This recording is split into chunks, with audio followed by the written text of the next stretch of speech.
Chapter 1620. Master, are you really planning to leave? Letitia's question caused the atmosphere in the vast bathing area to become somewhat heavy. At this moment, regardless of whether it was Letitia or Pest, both of them revealed expressions of reluctance. One must know that even though Letitia and Pest both appeared to be 11 or 12 years old girls, one of them had actually lived for at least 1,000 years. As for the other, even if she hadn't lived for 1,000 years, she'd still lived for several hundred years. Furthermore, Letitia was the type of person who would not reveal a weak appearance. Pest was also the type of person who would not please others in all aspects. The two of them were not the type to easily reveal their true emotions. Under such circumstances, the two girls still could not help but reveal expressions of reluctance. From this, one could imagine that Letitia and Pest truly did not wish to see Noah leave from the bottom of their hearts. The two girls were saved by Noah. Noah had pulled Letitia and Pest out of the abyss of vengeance. He had also helped the two girls accomplish their wishes. In the hearts of the two girls, he had long since become the closest person to them. There was no other. Because of this, Noah's departure would inevitably cause Letitia and Pest to feel some reluctance. However, Noah's departure was something that could not be changed. I also have my own matters that I need to attend to, Noah sighed. He raised his head and looked at the ceiling. Although I act like a great person in front of you, I'm actually someone who hasn't even solved my own problems. If I can't even solve my own problems, then there's no need to talk about continuing to stay by your side. That's right. Even though Noah had managed to resolve Letitia and Pest's matters, all this time, Noah had yet to even resolve his own matters. When he was born, he possessed the appearance, intelligence and age of 10 years old. He possessed the three great constitutions that others did not possess. Only he alone was able to transcend the boundaries of the world and enter the space between worlds.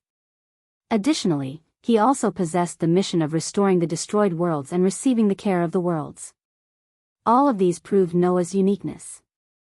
In the eyes of others, Noah was someone who even the gods of the heavenly realm feared. He was someone who could single-handedly suppress humans in the final trial. He stood at the peak of humanity as a human. All of his deeds could only be described as legendary. But in fact, just like what Noah said, even though he achieved achievements that others couldn't achieve in one world after another, he was still a person who didn't even know his own origin. It wasn't that Noah hadn't thought about unraveling the mystery surrounding him. However, Gaia and Alea had never revealed anything to Noah, which proved that the time was not yet right.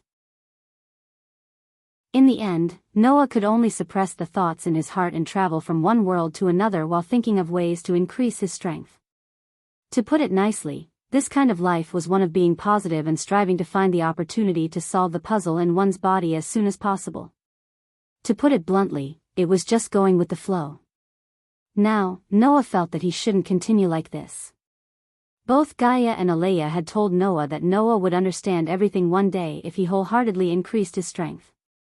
And now, Noah had already increased his strength to the point where he could be considered a peak existence even in this world where gods and Buddhas were everywhere and divine beasts were as numerous as dogs.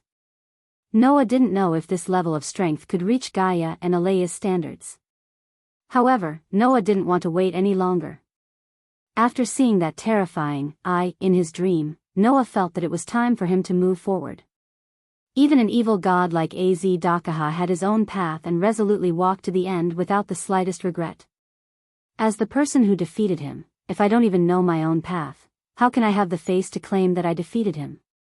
Noah said from the bottom of his heart as he extended his hand and unconsciously rubbed Letitia and Pest's little heads. So, no matter what, I have to take a step forward. Even if it's just a small step, it'll be fine. Noah's words allowed Letitia and Pest to clearly sense their master's determination.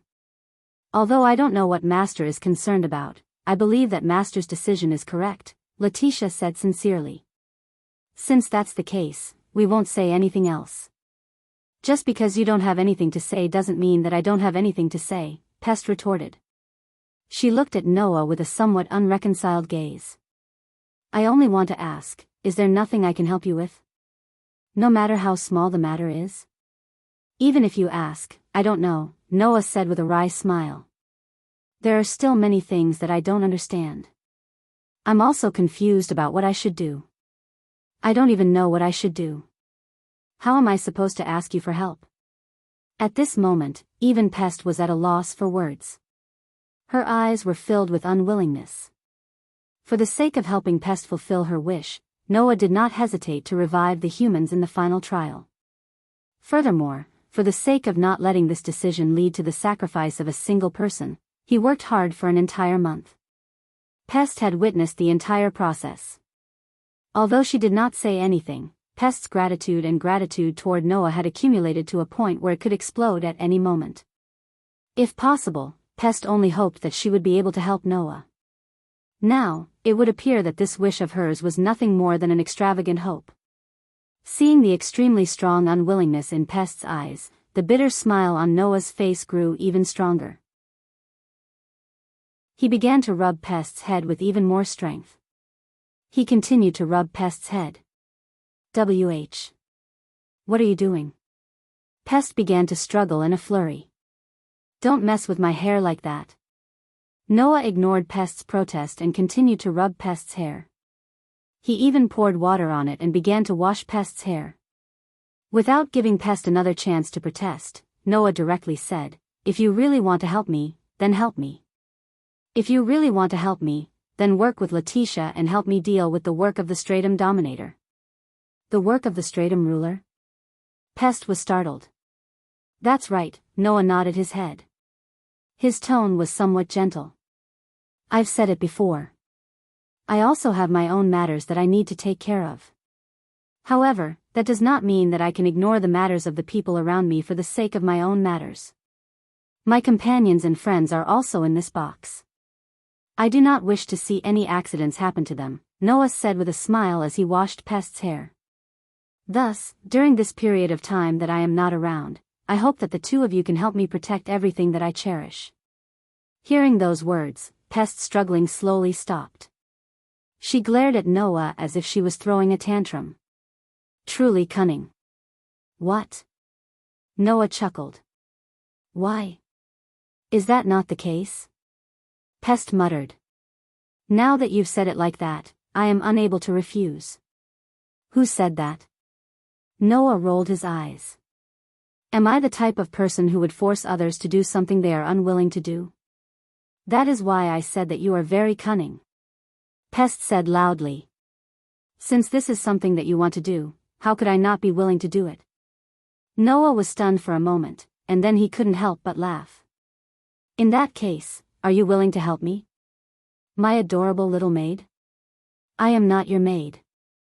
I am only your subordinate." Pest turned her head away. "However, since this is Master's order, I can only obey." "Truly not frank," Letitia smiled sweetly. "However, I feel the same way as Pest. Since this is something that Master treasures, even if we have to sacrifice our lives, we will help you protect it." "Then it's settled," Noah immediately said. "Letitia, Pest, even if we have to sacrifice our lives, the two of you must protect the things that I cherish." Letitia and Pest both had serious expressions on their faces as they nodded their heads heavily. In the next moment, Noah suddenly extended his hands and embraced Letitia and Pest. "Also, don't forget that the two of you are also things that I cherish. The two of you must sacrifice your lives to properly protect yourselves." Those words caused Letitia and Pest's hearts to warm up. Lying in Noah's embrace, they nodded their heads heavily again. Chapter 16:21. After deciding to leave, Noah did not immediately return to the world between worlds. Instead, he stayed in the box court for 3 days. The 3 days were mainly to transfer the affairs of the Stratum ruler to Letitia and announce it to the entire East District. After all, after Noah left this world, a month would have passed in this world. A month's time was neither too long nor too short. However, if the entire East District lost the Stratum ruler for a month, it would be a complete mess. If the matter of Letitia taking over the Stratum ruler's affairs was not announced, it would cause a lot of trouble for Letitia when she was in power. Thus, the necessary things had to be done and could not be omitted. Fortunately, Letitia used to be the royal family of the vampire clan that protected the order of the entire box court. She had also held the position of stratum ruler with full power, so she was not unfamiliar with the position of stratum ruler. Otherwise, in just 3 days, it would be really difficult to transfer all the affairs to Letitia. No matter what, the matter of transferring was done smoothly. As for the matter of Letitia taking over the stratum ruler's affairs, no one had any objections. Firstly, Letitia was indeed not unfamiliar with the position of stratum ruler. Secondly, even without considering the issue of profession compatibility, Letitia herself had a 4-digit battle power. It was enough to protect the East District of the Box Court. At the very least, Letitia still had the sun's sovereignty of Ophiuchus constellation. Once she used the sun's sovereignty of Ophiuchus constellation, then, unless it was a 3-digit battle power, there would not be a single 4-digit battle power that could guarantee that they could defeat Letitia.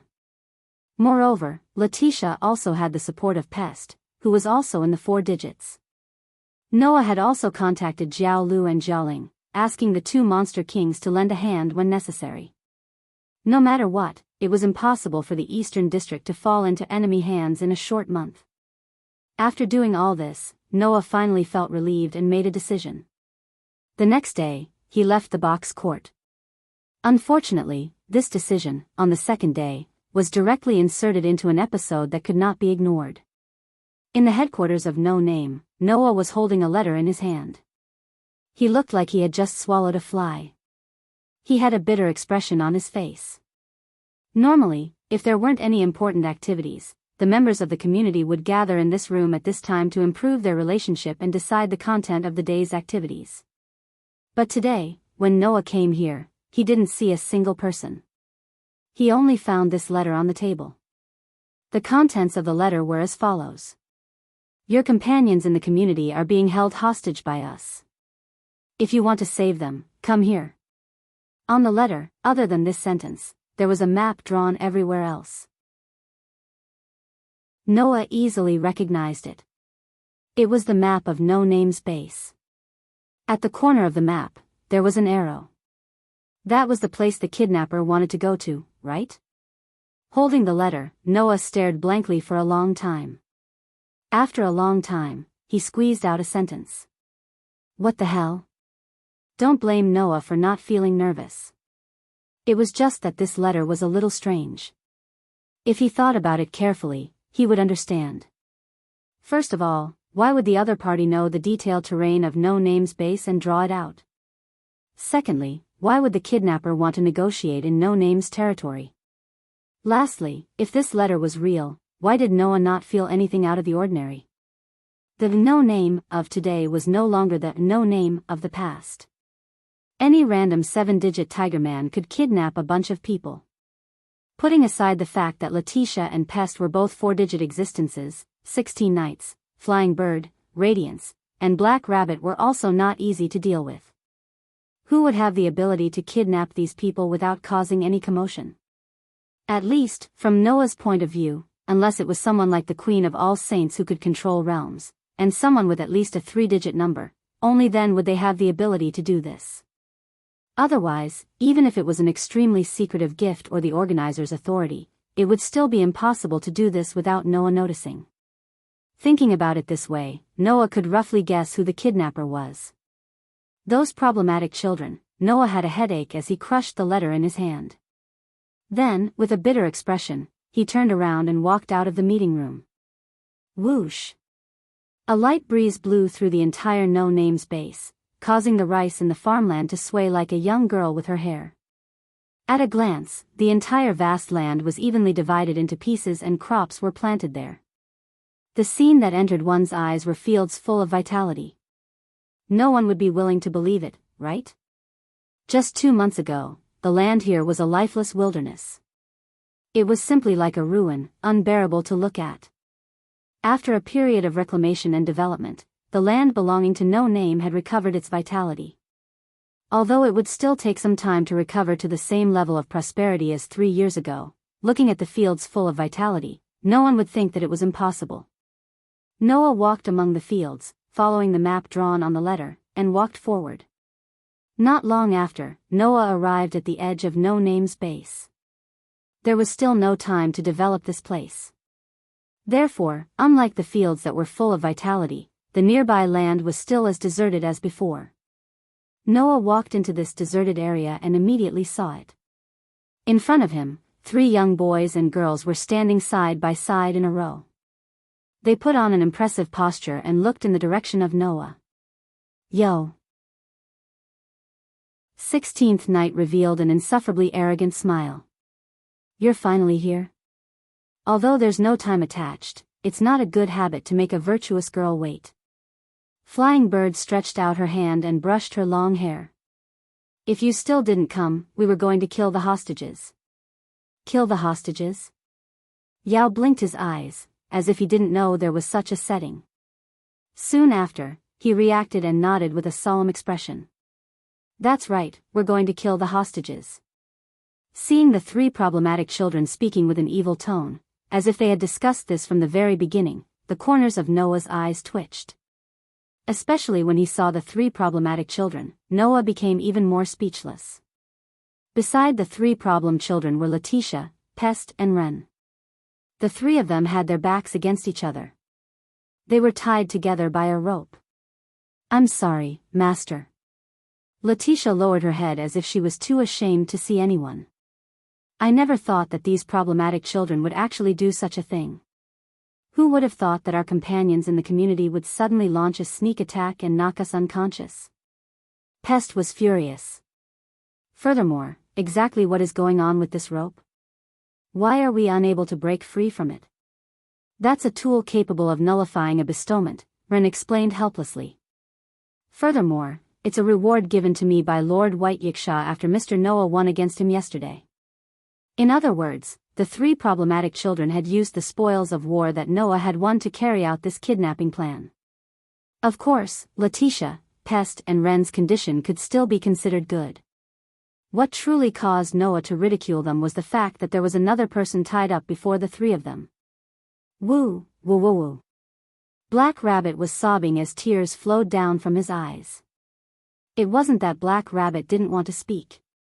Rather, there was a piece of rag stuffed into his mouth. His entire body was tied up like a rice dumpling. Like a caterpillar, he was struggling non-stop on the ground. Seeing this scene, Noah covered his face. At this moment, Noah was even able to understand the sorrowful cries in Black Rabbit's heart. "Why must you treat me like this?" Black Rabbit's tear-streaked face was all telling this sentence. Chapter 1622. In the air, an indescribable atmosphere was spreading. That atmosphere, if one were to say it was heavy, then it was somewhat comical. If one were to say it was comical, then there were some parts that were hard to agree with. It could only be said that it was very subtle. Noah could only look at the 3 problem children, 16 Knights, Flying Bird, and Yao, who were acting like villains. After holding back for a long time, he pointed at Black Rabbit, who was tied up like a big dumpling, and squeezed out such a sentence. "Speaking of which, why do you treat Black Rabbit differently?" As if the words in her heart were spoken, Black Rabbit with tears in her eyes kept nodding her head. However, 16th Night, Fei Miao, and Yao seemed to be surprised. They first glanced at the Black Rabbit that was rolling on the ground like a caterpillar before exchanging glances with each other. In the end, they looked at Noah in unison. Because it's fun? Because it's easy to use? Because it's easy to bully? The 3 uncertain answers made the corner of Noah's mouth twitch fiercely. Black Rabbit was stunned as if it had been hit by a stick. After a while, tears flowed down its face with a crashing sound. Obviously, 16 Knights, Flying Bird, and Yao only subconsciously bullied Black Rabbit and didn't think that they had done something that treated her differently. Poor Black Rabbit. Undoubtedly, as a young girl, she was very charming in all aspects, but she became the pastime of these 3 problem children. No wonder even Jia Ling, who met Black Rabbit for the first time, said that she was a toy of Buddhism and Sakra. The atmosphere of remnant thoughts was probably like a curse that surrounded Black Rabbit's body. "Forget it, if I care about the details, I feel like I've lost." Noah forced himself to accept this situation and questioned the three problem children. Then, please tell me, what is the purpose of doing this? Noah's words made the three problem children raise their eyebrows. I say, little brother, do you really not understand, or are you pretending not to understand? A frivolous smile appeared on 16 Knight's face. Like a delinquent, he raised his fingers. We are doing this, of course, to repay our previous debt. Previous debt? Noah's face was full of innocence. What debt do I owe you? Don't tell me you forgot, Noah. Fei Niao pointed at Noah and shouted loudly. No matter if it's me, Sagakuki-san or Sagakuki-san, we've all been taught a lesson by you. Noah was really confused. 16 Knights could still be counted as fixing, but since when did Noah fix Flying Bird and Yao? Wasn't this framing him? As a result, Yao seemed to have seen through Noah's doubts and puffed up his cheeks. Have you forgotten? How did you treat me and Fei Niao during the fire dragon's birth ceremony? After being reminded by Yao, Noah finally remembered. Back then, during the fire dragon's birth ceremony, Noah had indeed briefly fought with Fei Niao and Yao. Have you finally remembered? Fei Niao teased. At that time, you even spanked Heroi classmates, but... With one sentence, the already subtle atmosphere in the air directly became awkward. Fei Niao. Yao's face was slightly red as he puffed up his cheeks and kept hitting Fei Niao's back with his small fists. So painful. Okay. I won't say any more. Stop hitting me. Fei Niao quickly dodged Yao's small fists as if she really felt the pain. After all, Fei Niao's body was just an ordinary girl. Even if it was just a light hit, it would still hurt. Now, do you know what's going on? 16 Knights ignored Fei Niao and Yao's quarrel and grinned at Noah. We're here to repay the debt you owe us. So you're saying that you kidnapped me just to challenge me? Noah was really puzzled. If that's the case, can't you just tell me directly? After hearing Noah's words, 16 Knights, Fei Niao, and Yao said in unison. No.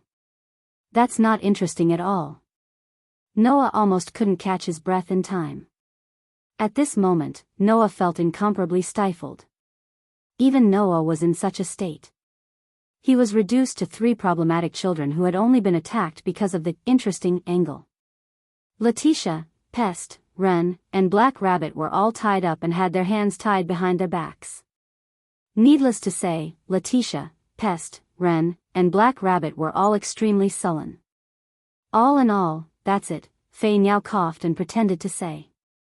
Noah, if you want to save your people, then you have to accept our challenge. Then, let me ask first, Noah let out a big sigh and said bluntly. You can't be thinking that the three of you can win against me just by joining hands, right? Ugh. Yao immediately muttered. How arrogant, it wasn't just Yao. Even 16 Knights and Fei Niao also wanted to vent their anger but couldn't refute.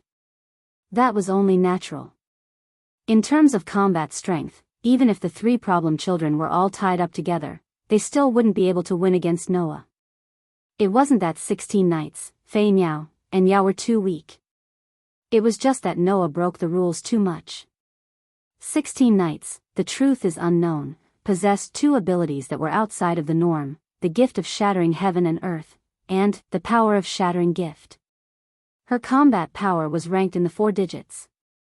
Even though she was not as strong as Letitia, she was on par with Pest. Fei Niao's light of might could bestow a simulated godhead to the target, raising the target's spirit lattice to the maximum. As long as he had enough blessings, the combat strength he could unleash would not be below 16 Knights. Yao's life catalog could even obtain the spirit lattice of all beasts. He could obtain the blessings of wild beasts, illusion beasts, and even divine beasts. If he used it well, he could practically possess the abilities of all beasts. These 3 blessings were all considered by Black Rabbit to be the highest level of human existence. One could imagine how high the potential of these 3 blessings were. And in the successive battles against absolute evil and closed world, the potential of Fei Niao and Yao had already begun to sprout. In order to ensure that Fei Niao's blessings could fully unleash its potential, during the expedition against Closed World, as an ally, Will-O-Wisp helped Fei Niao create several high-level blessings, raising Fei Niao's combat strength by several levels in one go. The true value of Yao's life catalog was also unearthed. Noah also only found out about it not long ago. In fact, the true effect of Yao's life catalog was that he could collect information from all life forms. He could take samples from the system trees, catalog, and then proceed with evolution and synthesis, imitating the power of all life forms. This blessings could even imitate the power of the strongest species, and turn the imitated power into a weapon to carry out a higher level of application. As long as he had this blessings, no matter how unreasonable the game was, the user would be able to respond to all situations and obtain the corresponding blessings. After knowing the true ability of the life catalog, Noah immediately thought of something. Gate of Babylon. Yao's life catalog was simply another type of Gate of Babylon. However, when Yao used more blessings than the total amount of spirit stored in the life catalog, in order to protect the user, the blessings would temporarily stop functioning. And if he imitated the power of the strongest species, not only could he only use it for a short period of time, in the following period of time, Yao's life catalog would also lose its effect. It would not be until a month later that the spirit would be completely restored. To put it bluntly, today, the three problem children all had 4-digit levels of power. But even so, it was still impossible to beat Noah. The three problem children naturally felt unreconciled, but it was not to the point of not admitting it. So, in order to make our revenge meaningful, you should accept our game.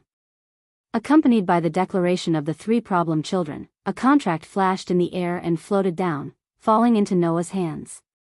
Gift game name, alternating attack and defense revenge match, only victory condition, hit the opponent's body, only defeat condition, when the contestant is unable to achieve the above victory conditions. First game rule, alternating attack and defense, the opponent reduced to the defensive side can only dodge and cannot attack. Second game rule, every 3 minutes, alternating attack and defense will take place.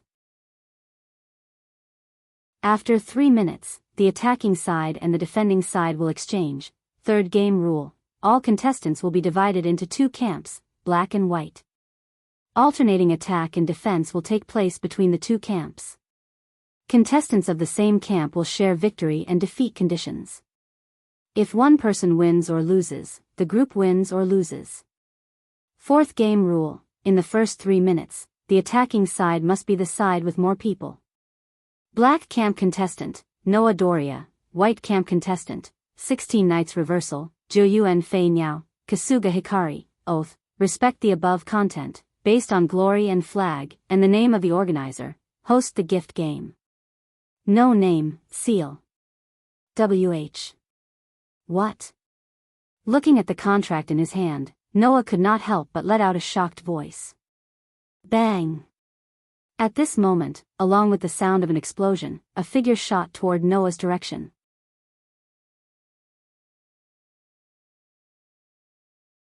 Chapter 1623. Bang! 16 Knights' figure turned into a rocket accompanied by the sound of the ground exploding. With the terrifying speed known as the Third Universe's speed, he instantly shot towards Noah and flashed in front of Noah. The game has begun. Bro. Stop daydreaming. With an arrogant laugh, 16th Knight raised a fist, and with a sonic boom in the air, he threw a punch at Noah's chest. 16 Knights didn't hold back at all in this punch. His fist, which was strong enough to shatter mountains and rivers, was blasted towards Noah's chest with a shocking explosion. Undoubtedly, the winning condition was to hit the opponent's body, but 16 Knights used all of his strength in this fight. Obviously, 16 Knights clearly knew that if he held back, he wouldn't be able to win in this game where he had the advantage. It was this awareness that made Noah subconsciously enter battle mode. However, at that moment, Noah, who was on the defensive, was simply unable to attack at all. He could only dodge. Facing 16 Knights' earth-shattering punch, Noah's methods were already on the verge of being revealed. Fear those with wings. Both the evil and the powerful fear me because of my wings. My wings will bring you a curse, the evil cannot hit me. In the depths of Noah's heart, the stone plate with 10 patterns on its outlines suddenly turned and pointed to the phoenix. In the next instant, Noah's entire body transformed into a mirage-like phantom. Along with a string of light and shadow, he disappeared on the spot. Bang! The fist, which was strong enough to shatter mountains and rivers and split the sea, exploded the afterimage Noah had left behind. The afterimage was like a piece of glass, and it burst apart. This scene didn't surprise 16 Knights. Instead, it made 16 Knights reveal an expression of, as expected, and he shouted. Kasuga tribe. Yao, who was waiting in place, immediately reached out his hand and tightly grasped the pendant hanging in front of him. Vital Catalog. Shape Makijas. The life catalog on Yao's neck suddenly blossomed with a bright light. Under the light, the round wooden sculpture slowly twisted and turned into a dazzling radiance, covering Yao's feet. When the light faded away, a pair of steel boots appeared on Yao's feet. It was a pair of combat boots with tips as sharp as the claws of ferocious beasts and decorations that resembled the feathers of griffins. Clang! The boots landed on the ground, producing a powerful sound of metal clashing. Yao, who was wearing a pair of ferocious war boots, slowly closed his eyes. After a while, Yao suddenly opened his eyes, turned his head, and looked in a certain direction. Over there. As soon as he finished speaking, Yao spun around and launched a roundhouse kick in the air. As Yao spun around, a black flame burst out from the pair of terrifying boots under his feet. Under Yao's roundhouse kick, it turned into a fire wheel, whistling through the space. With a "chi" sound, it shot forward while spinning. Almost at the same time, Noah's figure appeared out of thin air. The place where he appeared was the direction where the black fire wheel came from. The terrible heat rushed towards Noah's body. Noah hurriedly stomped on the ground, shattering it. At the same time, he retreated like a bullet fired from a gun. Bang! The black fire wheel suddenly fell on Noah's previous position, and the ground that was crushed by Noah exploded, setting off a scorching fire, and a strong shock wave, blowing in all directions. In the storm, Noah's figure rushed out, and even a wisp of smoke came out from his body. He landed on the edge of the fire and was speechless. So that's how it is, did you predict my position? Makijas. He was the 35th demon god of Solomon's 72 demon god pillars, a marquis who commanded 30 legions, and a powerful warrior. However, Makijas was not a demon, but a phantasmal beast. Moreover, he was known as the third fantasy breed. He looked like a wolf, but at the same time, he had the wings of a griffin and the tail of a snake. By changing the shape of the life catalog and turning it into a weapon, Ao obtained the gift of the third fantasy breed named Makijas. There were two kinds of gifts from Makijas. One was a demonic flame comparable to the flames of hell. The other was the ability to foresee the future a few seconds later. Wearing the pair of boots, Yao predicted Noah's position a few seconds later and released an attack there. Therefore, Noah, who entered the world of God speed, was directly forced to exit the God speed state, which allowed him to narrowly avoid Yao's attack. Just like how you know about our grace ability, we also know about your authority ability. Looking at Noah's speechless expression, Yao proudly puffed out his chest. Your seraphic speed authority doesn't increase speed, nor does it shorten distance. Instead, it shortens the time needed to move by manipulating time. It's like a space jump. It's a very high-level ability. However, if I can predict your position, then it won't be a problem. If Noah could attack, relying on the ability of the Phoenix to shorten the time needed to move, Noah could win with a terrifying speed that no one could react to. Unfortunately, Noah was now on the defensive side and could not attack at all. He could only rely on his god speed to move. In that case, dazzling Maxias would be able to predict Noah's location and calmly launch an attack. If Noah could attack, we might have lost immediately. However, Noah is now on the defensive side. For the next 3 minutes, it's completely our home ground. Yao made a declaration in high spirits, which was rare for him to do. Within 3 minutes, we will hit you and win. In other words, if the 3 problem children could not win in 3 minutes, then when Noah switched to the offensive side, it would be their defeat. Whoosh! While he spoke, a figure shot over like a rocket, accompanied by a low and deep air explosion sound. In an instant, he appeared in front of Noah. The person who could have such speed was naturally 16 knights. Without much time to think, Noah's eyes flashed with a fierce light. He suddenly lifted his foot and stomped heavily on the ground. The powerful force directly shook the hard ground into powder, setting off a burst of wind and sand, which covered Noah's body. TSK.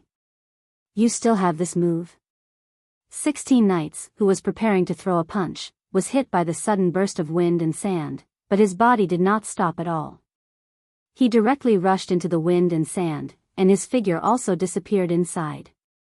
However, just as 16 Knights' figure rushed into the wind and sand, a figure rushed out from another direction like lightning.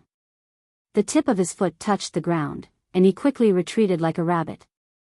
However, in the next second, Noah, who was rushing over, raised his head and looked at the sky. There, a figure was suspended there. Impressively, it was Yao, who used the griffin's whirlwind favor. Hey!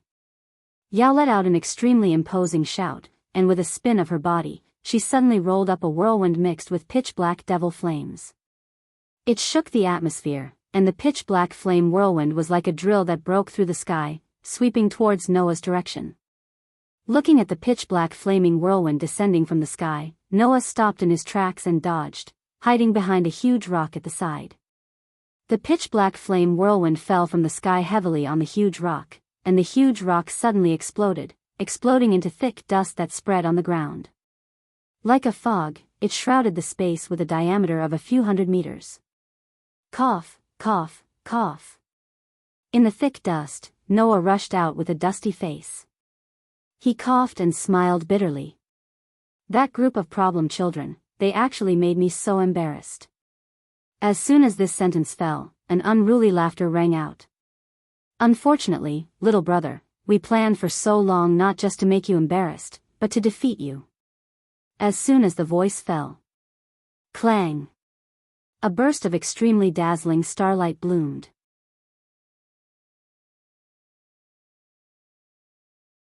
Chapter 1624. Clang! An extremely dazzling light shone from No Name's base, illuminating the entire space. Under the shroud of the dazzling light, everything was dyed a gorgeous white, so dazzling that it was difficult to describe. And in the center of the dazzling light, 16 Knights smiled, his eyes flashing with a dazzling light, and raised his right arm in the direction of Noah. On his right hand, an aurora shone, like a star map, and the dazzling light poured out in all directions like a tide. Seeing this scene happen with his own eyes, Noah's heart shook, and a surprised expression finally appeared on his face. Because, at this moment, in Noah's heart, there was an extremely strong sense of crisis. So, Noah understood. That light, that gift, it can't be. You finally found it? The corners of 16th Knight's mouth curled up slightly as the dazzling light in his eyes became even more intense. I only found out what the true form of this power was after I came to this box. Moreover, I was inspired by you, little brother. So, little brother, if you don't take this seriously, don't blame me when you die. Die. That was not an exaggeration. At least, Noah knew. If he couldn't take the light from 16 Knight's hand, then, he might really die. Even if the many gods in the heaven realm were here, perhaps, they would believe it without a doubt, and would feel shocked. Because, no one would think that the power that could only be used by a person who had the ability to become the center of a group of gods would actually appear in the body of a second human. Yes, this is my biggest trump card. 16 Knights declared loudly. The hero of the final trial who crusaded against absolute evil and closed world. Take my another cosmology and try it out. The aurora shining in 16 Knights' hands suddenly converged into a beam. Wang! Accompanied by the sound of space trembling, the divine aurora that covered the entire space like a tidal wave suddenly turned into an aurora pillar that pierced through the heavens and the earth. It rubbed against the air and cut across the sky, shooting toward Noah's direction. Wherever the aurora pillar passed, the ground was dug up without any suspense. The soil and rocks did not even have a chance to come into contact with the atmosphere, and directly evaporated without leaving a trace. At this moment, space was distorted, the atmosphere was twisted, and even the light of the stars was ruthlessly overtaken, annihilated in the holy aurora, disappearing without a trace. Therefore, in this world, there was nothing more dazzling than the holy aurora. Noah's vision had long been filled with the dazzling aurora. In such a situation, Noah, on the contrary, calmed down. And this was the evidence that Noah was serious. With intuition, Noah knew. At this time, the aurora that 16 knights wielded was the strongest attack that could even penetrate the sky and shatter the stars. In the face of that strongest attack, even Noah only had two ways to deal with it. 1. Using more than 4 avatars at the same time, with the same power that was more than 3 digits above the box, only then could it be possible to block it. 2. Using the same trump card to counterattack. However, 3 minutes had not passed, and Noah could not attack. Then, I can only offset it. The another cosmology, named Avesta, had no way to imitate the human's cosmology. However, if it was also another cosmology, then there was no problem at all. This was because another cosmology was an independent cosmology to begin with. Even if the user was a human, it could still be imitated. Clang! Noah's whole body suddenly bloomed with the same dazzling starlight, illuminating the entire sky. Activate Avesta. Counteracted in turn. Simulating another cosmology. At this moment, the starlight that bloomed from Noah's body directly suppressed the surrounding aurora, becoming the second color between heaven and earth. Just like that, the starlight skyrocketed and rushed straight to the sky, instantly enveloping the entire space. Like a vortex of light, it suddenly appeared in a corner of no-name space. Then, the towering aurora pillar carried a terrifying power that even shook the space, violently swept over like lightning, colliding with the dazzling vortex of light with a loud bang. Rumble. Amidst the earth-shattering noise, the aurora pillar and the vortex of light collided with a loud bang, stirring up a terrifying energy storm. From the point of collision, the shockwave spread out like lightning.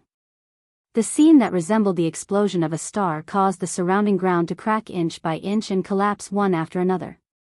It was like a hurricane that spanned across the heavens and the earth. Everywhere it passed, the temperature between the heavens and the earth would suddenly rise, causing the entire atmosphere to become violent. It shook the space and set off waves of ripples. This was just the aftermath. Just the aftermath of the collision between the two simulated star atlas. Another cosmology, turned the surrounding area into hell. Everything was annihilated into powder and completely disappeared. If 16th Nights, another cosmology, was allowed to land on the land of no name, then not to mention the surrounding area, perhaps the entire outer gate of 2105380 would completely disappear, right? Such a terrifying power caused the terrifying energy storm's aftermath to fiercely shake Noah's body. Boom! There was a muffled sound that caused one's heart to shrink. Noah's body was like a kite with a broken string. He flew backwards and smashed violently onto the ground. After rubbing against the ground for a distance of several hundred meters, he slowly came to a stop. However, upon closer inspection, Noah did not land on his back, but his feet rubbed against the ground and he was fiercely sent flying. As for his body, he did not suffer any injuries. After all, with the power of Avesta, the power of the pillar of light that penetrated the heavens and the earth would be offset. Even if such a terrifying aftermath was produced, just the aftermath alone would not be able to injure the current Noah. Of course, Noah still felt a tightness in his chest, and his body stiffened for an extremely short period of time. This momentary stiffening caused the scales of victory to tip. Boom! Without any warning, the ground behind Noah suddenly exploded, filling the sky with dirt and gravel. Immediately, a steel sphere rushed out from the ground. From the steel sphere that suddenly broke out of the ground, a delicate shout sounded. Alma! Remove the defense. As soon as the delicate shout sounded, another voice suddenly sounded. Understood. The ice-cold steel sphere suddenly wriggled like a wave, and flashed with electricity, suddenly changing its form.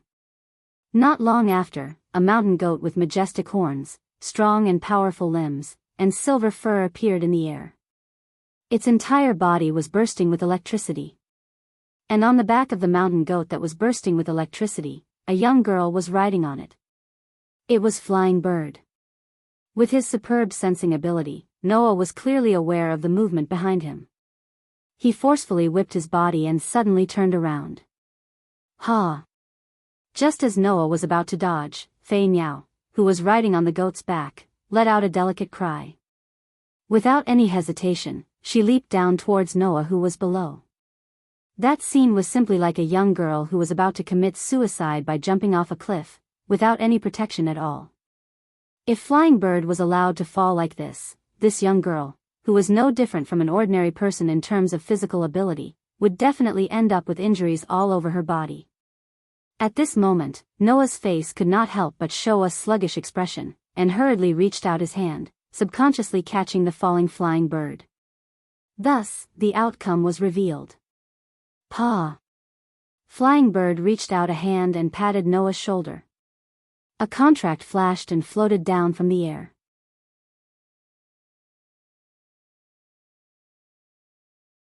Chapter 1625. Silence. There was a deathly silence. Noah looked at the contract document that floated down from mid-air, and his face was full of shock. Because, on the contract document, it was marked with such content. The contestant from the white camp has reached the winning condition, the game is over. In other words, Noah lost. Even Flying Bird seemed to not believe this result. Ignoring the fact that Noah was carrying her in his arms, she turned her head and asked the goat with uncertainty. Did we succeed? Alma? The goat that Flying Bird called Alma nodded and spoke in human language. Yes, you succeeded, my master. Congratulations on winning against the hero who could single-handedly defeat absolute evil and a closed world in the final trial. Really succeeded? Flying Bird was overjoyed and cheered. That's great. Looking at Flying Bird who was cheering in his arms, Noah opened and closed his mouth several times, but he couldn't say a word. In the end, Noah could only say this. Aren't you guys too despicable? Despicable? Flying Bird stopped cheering and stared at Noah. I can't pretend that I didn't hear that. How are we despicable? Noah couldn't say anything for a while. After all, in the game of gifts, using wisdom is a very important part. The three problem children first launched a surprise attack on Noah, letting Noah, who was on the defense, use the Phoenix incarnation to dodge. Then, they let Yao use the gift of Maxilas to seal Noah's speed. Then, they let 16 knights use the Another Cosmology to force out Noah's trump card, forcing Noah to be on the defense. Then, Flying Bird relied on its new gift to survive the aftermath of the collision between the two simulated star atlas, Another Cosmology. It then hid underground and waited for Noah to reveal a flaw before launching a surprise attack. If at that time, Flying Bird launched an attack on Noah, then Noah, with his superb sensing ability, would definitely react in time and dodge. However, Flying Bird didn't launch an attack. Instead, she risked her own injury and took a gamble. She gambled on whether Noah would choose to catch Flying Bird knowing that she would be injured. In the end, using Noah's gentleness, Flying Bird won. It sounded despicable, but skillfully using the opponent's weakness was also a very important method in the game of gifts. In this game, Noah's weakness was that he was too gentle. He couldn't sit and watch Flying Bird get injured, which was why he was checkmated. Therefore, from the perspective of the game, no one would see this method as despicable. Otherwise, Flying Bird, with her extremely high self-esteem, would definitely not use this method. Could it be that the famous human hero thinks that the three of us working together is despicable? Flying Bird said provocatively. But, before the battle began, undoubtedly, a certain person swore that even if the three of us worked together, we still wouldn't be able to beat you, right? Your Excellency Noah, this time, it is indeed your loss. Alma also said the same thing. Here, it's better to admit it honestly. Noah was speechless and could only look at the goat-like divine beast in front of him. Almaty. That was the name of this goat-like divine beast. Almatea was once the goddess of fertility who nurtured the young Greek god Zeus. The god of forging, Hephaestus, once used the fur of this goat-like goddess of fertility to create a divine shield for Zeus and Athena. Those two divine shields were both named Aegis. Yes. The famous Aegis shield was made from the fur of this goddess of fertility. However, this goddess had already fallen once. Her fur, after a few twists and turns, fell into the hands of No Name, who was still at his peak 3 years ago, and had been preserved until now. Because they considered that even though Flying Bird had a powerful gift, she didn't have a way to protect herself. Therefore, after some discussion, the people of No Name found Almadia's fur and asked Willow's Wisp to create a new gift. With the assistance of Vera, who could control the realm of life and death, and with the addition of a precious mineral called adamantine, the former goddess of fertility was reincarnated into a divine beast and made a contract with Flying Bird. It must be known that adamantine was comparable to divine precious iron, and it was a mineral with a high tolerance for gifts. Many of the bestowment weapons that were made to imitate godhead weapons were made from such precious minerals. Therefore, after the fur was covered with adamantine, Almaty could transform into the strongest shield of the Greek gods, Aegis, which could block all attacks at any time. However, if Almaty wanted to transform into the divine shield Aegis, she must have the divine artifact of the sky. However, because of Almadia's reincarnation, she had already lost her divine artifact and divinity. For that reason, if Flying Bird wished to use the defensive ability of the Aegis divine shield, she would have to feed Almatea 4 orbs that were imbued with a simulated divine spark. Only then would Almatea be able to temporarily retrieve her original divine spark. Although there were restrictions, with this divine shield, Flying Bird had the defensive ability of a battle fortress, and she didn't have to worry about her own safety. It was because of this gift that Flying Bird was able to survive the aftermath of the collision between the two simulated star atlas, another cosmology, and hide underground, right? All right. Noah could only say helplessly. This time, I have indeed lost. Flying Bird then revealed a victorious smile, and immediately after, her face turned red as she bashfully stood up. If that's the case, then hurry up and put me down. Noah smiled bitterly as he put Flying Bird down. Then, he suddenly thought of something and was suddenly shocked. Not good. How are the others? The collision of the two, another cosmology, had completely razed the surrounding area to the ground. Looking up, the surrounding land that was originally abandoned was now completely destroyed and turned into scorched earth. Under such circumstances, if Flying Bird could rely on Almadia's defense to escape, then what about the others? As soon as this thought appeared in Noah's mind, a humorous laugh rang out. Ahahaha, your companions are here. As the voice fell, a few figures appeared out of thin air, directly flashing out of space. Impressively, it was the group of No Name. In addition, there was also Vera, Jack, and A.I. Xia. Wah! A.I. Xia looked at the scorched earth around her and let out a gasp of surprise. It's actually become so serious. That's right. Vera had a dumbfounded expression. So powerful. It's only a game. You all are too reckless. Jack let out a rare bitter smile.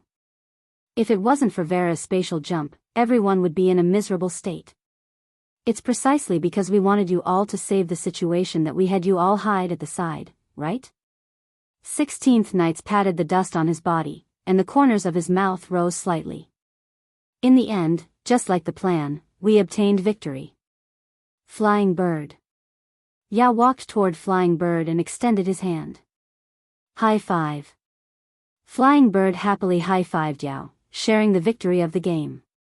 Only Letitia, Pest, Wren, and Black Rabbit were speechless as they looked at their surroundings that had been razed to the ground, and revealed sorrowful expressions. Now, who knows how much time we'll have to spend to restore the land here. Letitia, spare me. I'm already angry enough. Pest, if you think about it carefully, this area will have to be rebuilt sooner or later anyway. Now that it's like this, it's much easier. Wren, woo woo woo woo. Black Rabbit still stuffed in his mouth. At this moment, 16th Knights arrived before Noah and looked straight at Noah. Do you see now? Even if we are far from being a match for you in a head-on battle, it's not like we have no chance of winning in a game. After saying those words, 16th Knight scratched his head in a somewhat embarrassed manner. Then, as if giving up, he spoke. Thus, you can do whatever you want to do. Even if you're not here in the East District, there's still us. Hearing those words, Noah was finally stunned. At this moment, no matter how slow Noah was, he should have realized what was going on. Although these three problem children were talking about revenge, they were actually using this game to tell Noah one thing.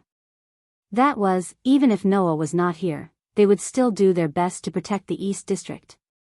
It's not like we've been stagnant all this time. It's just as you've seen.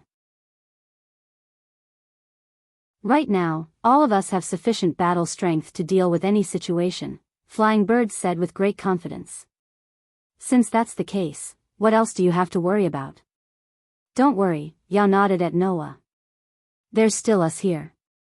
Letitia, Pest, Wren, Black Rabbit, Vera, Jack, Aisha and the others all looked at Noah. Their eyes revealed the same expression as the three problem children, gentle and serious. Looking at his companions, Noah's eyes flickered. After a long while, he finally laughed heartily. Then, I'll leave it to you all. Everyone nodded in agreement. Only then did the unique farewell ceremony come to an end. Noah left this world with a peace of mind.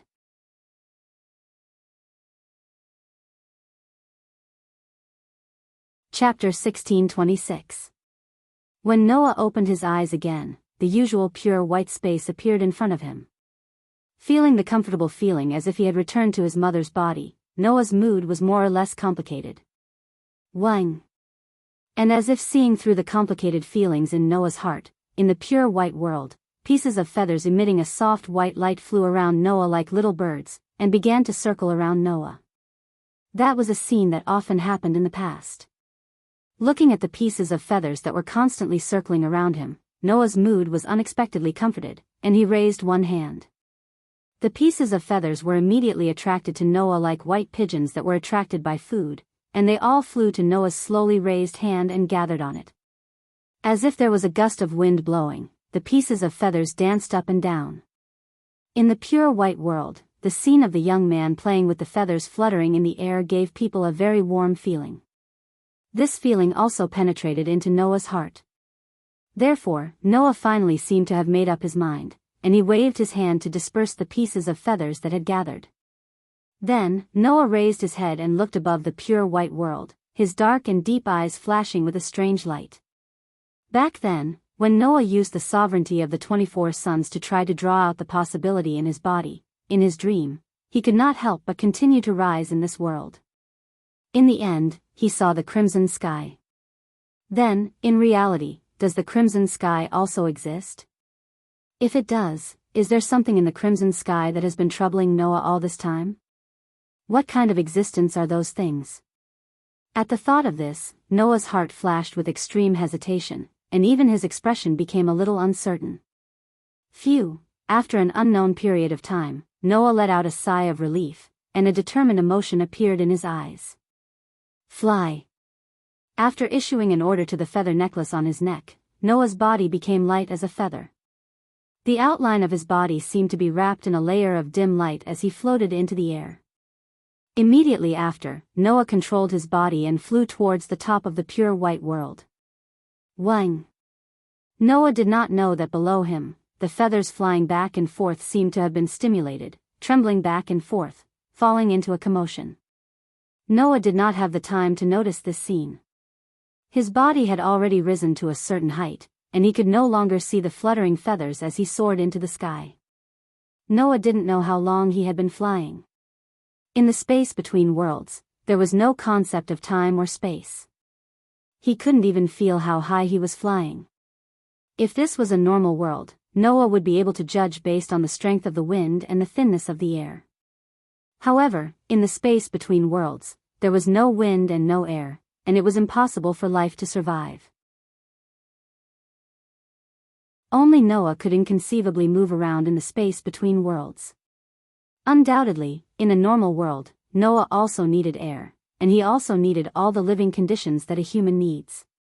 However, in the space between worlds, all of this seemed to have nothing to do with him, and Noah could move freely. However, all this time, Noah had not moved much in the space between worlds. At best, he used the space between worlds as a world transfer station, and carried out world transfers. This was the first time that Noah carried out his own activities in the space between worlds. Therefore, Noah did not know how high he had flown, nor did he know how long he had been flying. Noah only knew that when he flew to a certain height, his heart inexplicably had the thought of retreating. That kind of thought, like a shadow, could not help but blind his heart. With this kind of shadow, at a certain moment, Noah seemed to feel something and raised his head, looking up. In the next second, Noah's eyes suddenly froze, and his body suddenly stopped. Clang! He saw that above the pure white world, a crimson sky was imprinted there, emitting a blood-like light. Staring at the crimson sky above, Noah's fists unconsciously began to clench tightly. Sure enough, it exists. In the dream, Noah did not observe it clearly. Now, Noah could clearly see that the crimson sky, rather than calling it a sky, was more like a strange space.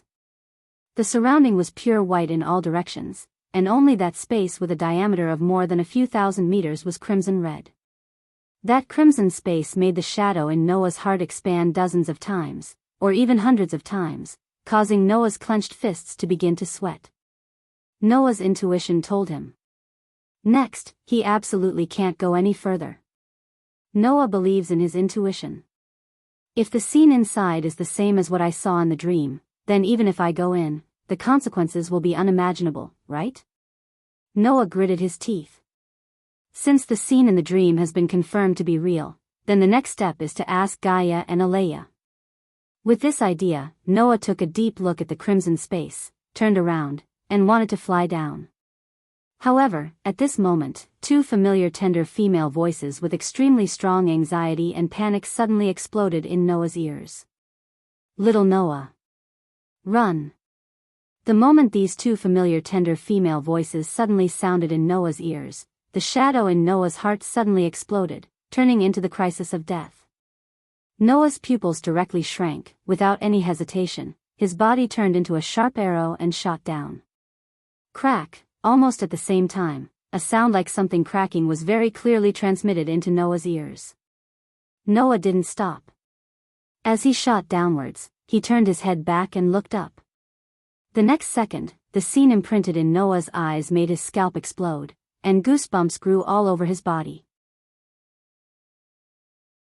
Crack, crack, crack, crack. In the distance, the crimson space suddenly cracked like glass. In the cracks, a blood-like liquid seeped out. No. That's not liquid. What seeped out from the cracks of the crimson space was an overwhelming, densely packed group of Grim Reapers. Yes. Grim Reaper. The cloak covering their body was red. The Grim Reaper that appeared in Noah's dream. Crack. At this moment, an indescribable sound rang out from the bodies of the Grim Reapers. Then, Noah saw it. The dense group of locust-like Grim Reapers, like a rain curtain pouring down from the crimson sky, swept down violently. Undoubtedly, their speed was not fast, but the distance between them and Noah was shortened by an unknown amount in an instant. Bang! Without any hesitation, Noah mobilized the endless energy in his body and turned it all into divine power. Like a golden storm, it soared up from his body. In the depths of Noah's heart, the outline of the stone plate connected to the 10 patterns on the stone plate trembled, then suddenly turned and pointed in the direction of the phoenix. Crack! Noah directly turned into a phantom, entered the world of speed, and rushed in the direction of the ground. Something that Noah did not expect happened. Crack. He saw that the dense group of locust-like grim reapers once again made an indescribable sound, as if they had also entered the world of speed, and shrouded down overwhelmingly. What? Noah's expression changed abruptly. In just a moment, the rain-like grim reapers were like turbulent waves, roaring and shrouding Noah's body. Noah looked at the grim reapers that were like monstrous waves, roaring and shrouding his body. He wanted to make a certain degree of resistance, but his body's instinct seemed to be telling him not to waste his energy, and he stiffened up. Noah's mind became blank.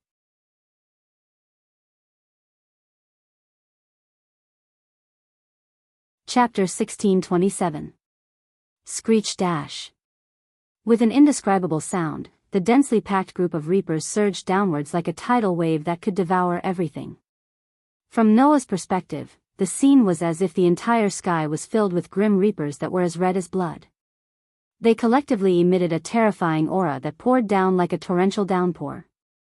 It was completely meaningless to compare them in terms of quantity, right?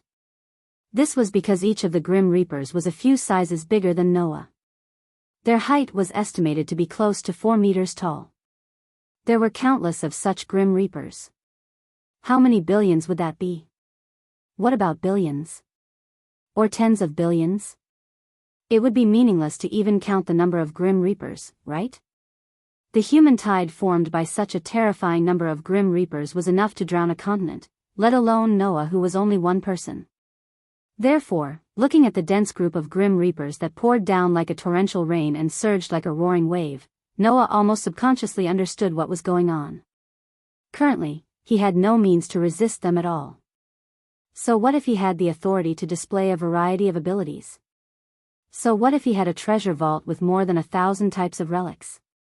So what if he had the physical ability to surpass deities? So what if he had endless energy? Currently, he definitely had no way to block the grim reaper's tide that was surging toward him like a roaring wave. It was not that Noah did not have enough means, but the difference in level was too great. It was just like how a world boxing champion could easily defeat hundreds or thousands of ordinary people like himself, but even if such an existence threw a punch at the sky, let alone cause any impact, it wouldn't even be able to touch anything, right? For Noah, the grim reaper's tide was the sky that he could not touch. No matter how brilliant his means were, he would still not be able to touch the overwhelming red shadows of death that were surging toward him. That was the fact that Noah's instinct told him. Although he had not tried, even if he tried, it would just be a dying struggle, right? However, so what if you're struggling? A violent hurricane-like divine power surged from Noah's body. Like another monstrous golden wave, it swept across the area below the grim reaper's tide that was pouring down like a torrential downpour. Instead of dying in despair, why don't we fight for our lives before we die? At this moment, in the depths of Noah's heart, the stone plate with the 10 patterns connected to it trembled like never before. Immediately after, half of the 10 patterns blossomed with dazzling light. The giant. White horse. The dragon emperor. Beasts. Phoenix. At this moment, Noah pushed his power to the limit, using 5 incarnations at the same time. I am the strongest, and I hold all victory in my hands. No matter if it is a human or a demon, I am the one who defeats all enemies. I will defeat any enemy that stands in my way. As Noah chanted the holy words of the God of Victory, a terrifying storm of divine energy surged from his body. His pitch-black and deep eyes were dyed with a dazzling golden color, flashing with a brilliant light. I don't care what you are. If you want to take my life, let's give it a try then. Amidst the violent roar, the terrifying divine storm that surged from Noah's body began to flash with a bright light. The light was like a myriad of stars, flashing and condensing together, forming a shape. In just a moment, countless xenomorphs appeared from the divine storm. They were handsome draconic horses. Their entire bodies were covered in crimson armor, and their armor was decorated with dazzling gems. They had a dragon horn on their foreheads, and their eyes flashed with red light. Their bodies were dozens of meters tall, and they stepped on golden flames. They were gigantic dragon horses, and their bodies were majestic. Combining the power of the giant, white horse, dragon emperor, beasts, and phoenix, Noah created a tide of draconic horses that was comparable to the death god's tide. This result caused Noah's whole body to burn with burning pain. His internal organs felt like they were about to explode, letting out an unbearable sound. Screech. Seeing the innumerable majestic dragon horses appear, the tide of death that was swarming over let out a roar that sounded like a furious roar. Neigh. As if competing with each other, the majestic draconic horses let out a neatly arranged neigh that resounded throughout the entire space between worlds. The neigh of the draconic horses faintly carried the roar of dragons and tigers, like an echo, turning into ripples that reverberated in the sky. Immediately, the golden draconic horse tide and the red death god's tide rushed out at lightning speed, crossing the entire space in an instant, quietly colliding. Rumble.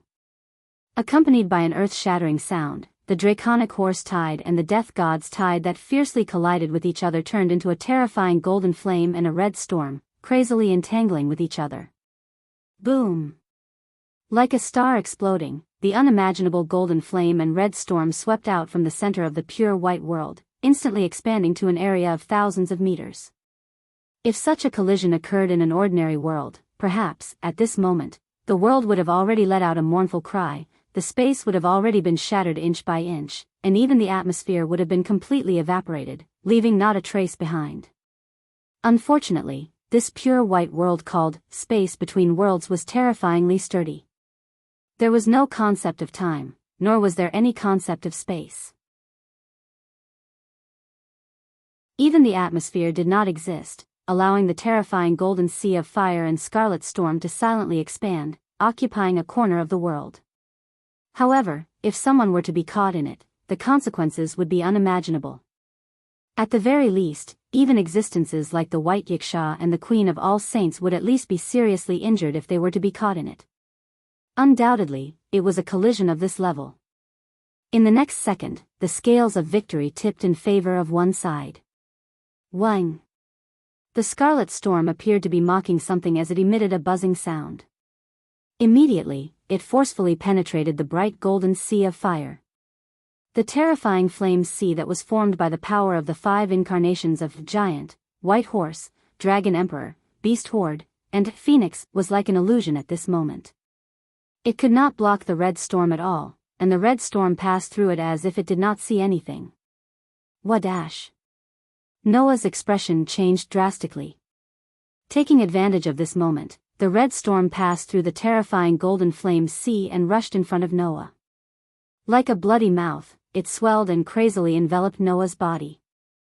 Noah was already powerless to turn the situation around. Clang! Just as the red storm was about to swallow Noah's body, a bright golden light suddenly bloomed on Noah's body. Noah did not even have the time to react. A golden sword that looked like a key suddenly emerged from his body.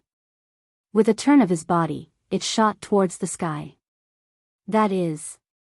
Noah could not help but be shocked. This was because Noah did not recognize the golden sword that was shaped like a key. It was the Gate of Babylon that Gaia and Alea gave to Noah. Under Noah's gaze, the golden sword that shot up into the sky and met the red storm that was surging towards it trembled slightly. Pung! The Gate of Babylon treasure exploded in an instant, turning into golden powder that sprinkled down from the sky. Then, it stopped in midair, like a layer of golden light film that covered the sky. The moment the crimson storm came into contact with the powdery light film, it abruptly froze and was unable to move any further. Between heaven and earth, silence was restored. Noah could only stare blankly at this scene. He was unable to react at all, and his body fell down. Then, 2 pairs of rather tender hands hugged him.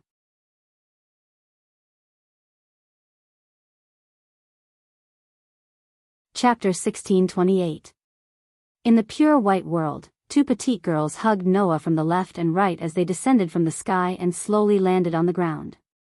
In the surroundings, the feathers that were emitting a soft white light immediately surrounded Noah, as if they were extremely happy about the result of Noah's escape, and they danced in the air excitedly. It was only at this moment that Noah finally reacted. He looked to his side and was immediately stunned. Gaia? Alea? The petite girls that suddenly appeared were Gaia and Alea. Are you okay? Gaia said with lingering fear. That was really scary. It's different from our world. There is no concept of time here. Therefore, although we immediately entered the space between worlds, the time still doesn't match. Alea said with an indifferent expression. Fortunately, we made it in time. Hearing Gaia and Alea's words, Noah's expression was a little uncertain. But why are you here? In the past, Gaia and Alea undoubtedly said that only Noah could enter the space between worlds. Even the two great restraints couldn't enter the space between worlds. Now, how did the two great restraints come out of his world? Don't be surprised, little Noah. We didn't lie to you. If we relied on our own strength, we wouldn't be able to enter the space between worlds. Gaia gave a rare bitter laugh. This is an exception. There won't be another chance like this in the future, right? In short, it's good that you're fine. Alea said. After all, it would be very troublesome to explain the situation in detail. Hearing this, Noah's face showed a trace of bitterness. He raised his head and looked at the red storm outside the powder film. His voice was more or less self-deprecating. Is there anything more troublesome than that thing? Gaia and Alea were speechless. However, it was clear that Noah was saved because of Gaia and Alea. I didn't expect the gate of Babylon that you gave me to be able to block that thing. Noah's eyes flickered. It seems that it's not just a treasury. No, it's really just a treasury. Gaia shook her head. The gate of Babylon doesn't have any special power. It's just a treasury. However, in order to make it useful at a crucial moment, we added some special things inside. Alea also looked at the sky. So, just like our appearance here, the gate of Babylon can resolve the crisis brought about by the disaster. This is the only time it can do so. Is that so? Noah nodded slowly and looked at Gaia and Alea with an unprecedentedly serious expression. Then, can you explain to me what's going on? Gaia and Alea exchanged glances before turning to Noah in unison. Has this day finally arrived? Gaia wasn't as naughty as before. Instead, she was like a wise person who had seen through everything. Her expression was unusually calm. Although I knew that you would have to face all of this sooner or later, I didn't expect it to come so suddenly. Suddenly. It was indeed very sudden. If it wasn't sudden, why would Noah have such a dream when he was trying to use the sun's sovereignty to draw out the possibility of the disaster from his body? If it wasn't sudden, why would Noah encounter the biggest crisis in history without any preparation?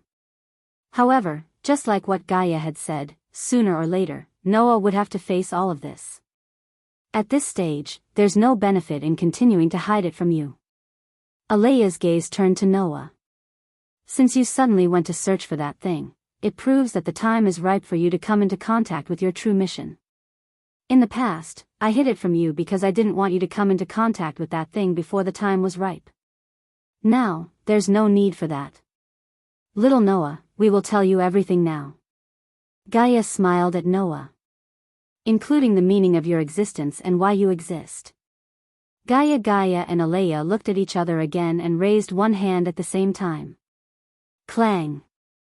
The fluttering feathers suddenly gathered and surrounded Noah, Gaia, and Alea, releasing dazzling radiance.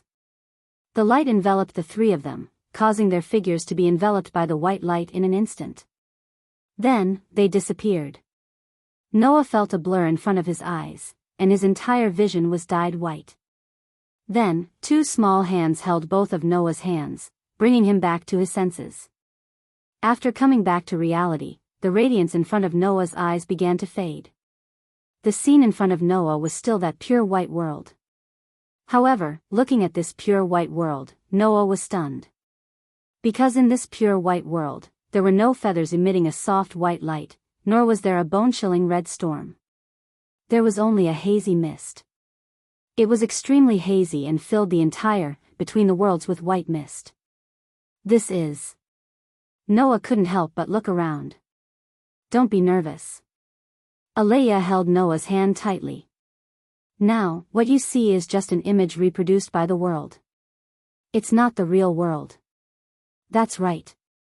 Gaia nodded. This used to be the between the worlds before anything was born.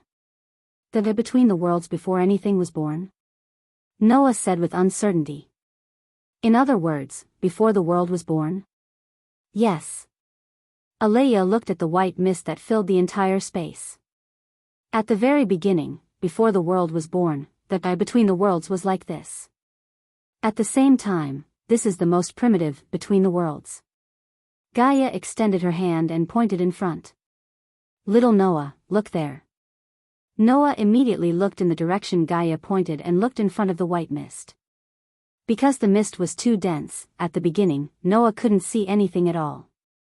However, gradually, Noah discovered something. In front of the extremely dense white mist, there was a crystal. It was an extremely pure and clean crystal without any color or color. It was as clear as a lake. Wang, the pure crystal floated in the air, and as it spun, it emitted wisps of mist. The white mist and emotions in the entire pure white world were all emitted from the crystal. Looking at the dazzling and beautiful crystal, Noah almost subconsciously asked. What is that? That is the center of the between the worlds. Alea immediately replied. It is also the origin of everything. Without it, nothing would be born in this world, Gaia said. From a human's point of view, this place is equivalent to the universe. However, in this universe called between the worlds, what is born is not a celestial body but a world. All the worlds are born from the center of the between the worlds because that is the origin of the mist. Alea's voice clearly entered Noah's ears. Originally, in the between the worlds, nothing would be born, but the mist emitted from the center brought life to the between the worlds. Following Alea's words, in front of them, the mist suddenly gathered into a ball without any reason. The ball of mist started to beat like a heart. With every beat, the ball of mist would start to condense. In the end, the ball of mist emitted a gentle light and turned into a feather. Do you see it? Gaia pointed at the feather.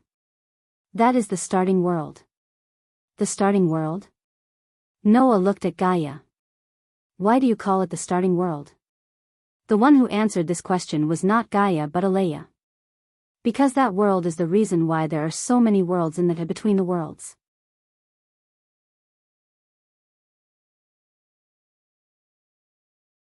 Chapter 1629. In fact, this was not something difficult to understand. The universe could give birth to many planets. However, within the range of human observation, life had only appeared on Earth in the entire universe. If it between the worlds was compared to the universe, then the same logic applied. In the beginning of this universe, only one world was born. That wasn't an amazing world. It didn't have a restraining force like ours, nor did it have the mysteries that little Noah encountered in the past. It was just an extremely ordinary world. Gaia looked at the lonely feather fluttering in the hazy white fog. His voice seemed to come from a very distant place. In that world, humans didn't have any special powers. They only had to repeat their ordinary lives day after day. There was no mystery to speak of. However, such an ordinary world became the beginning of the entire between the worlds, Alea said faintly. Because, even if there was no mystery, humans had extremely rich imaginations. They had always been pursuing mystery in their fantasies. Parallel worlds, dimensional spaces, alien domains, superpowers, different dimensions. Humans with intelligence used extremely rich imaginations to pursue these mysteries. They also created these mysterious existences in their own minds and fantasized wildly. Gaia smiled helplessly. As the will of the planet, I can't understand why humans would pursue these things. However, those fantasies are the foundation of existences like us. While Gaia and Alea were talking, the hazy fog in front of them changed again. Around the lonely feather fluttering in between the worlds, the hazy fog had gradually gathered into clumps and was beating like a heart.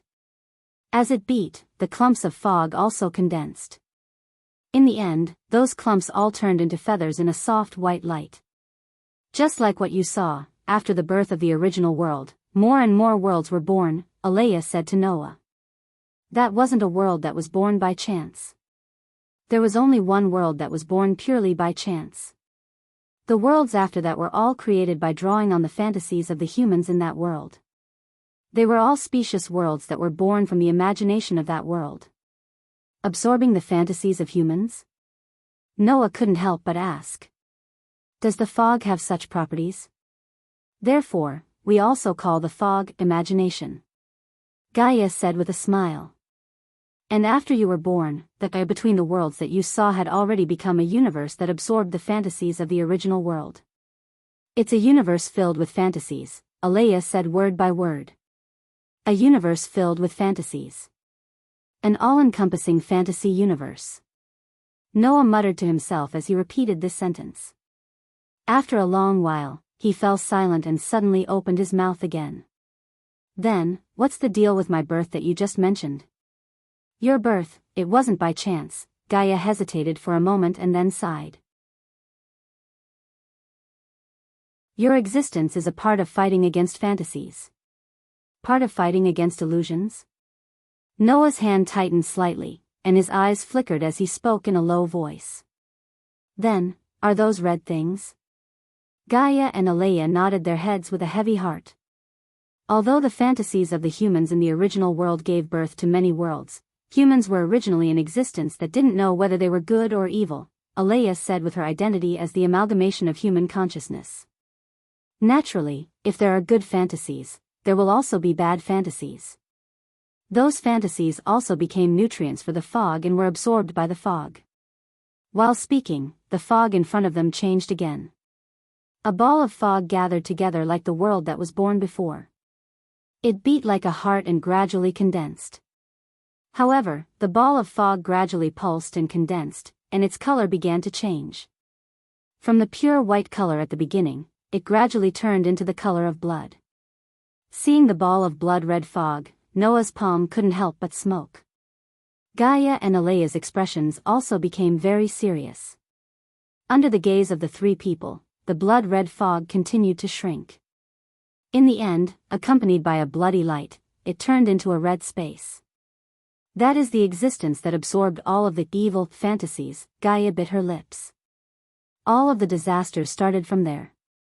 As his voice faded, the scarlet space suddenly began to crack, creating many cracks. One by one, deathly red figures rushed out from the crack. They surged out like a tide and rushed towards the feathers that were emitting a gentle white light. They covered the sky and covered the earth as they flew towards the feathers that were emitting a gentle white light. At this moment, the feathers in the pure white world were like frightened birds, fleeing in all directions. However, there were still some feathers that were caught by the red figures. The red figures like the god of death turned into a red storm one after another. It was like a sharp blade that ruthlessly cut through the feathers.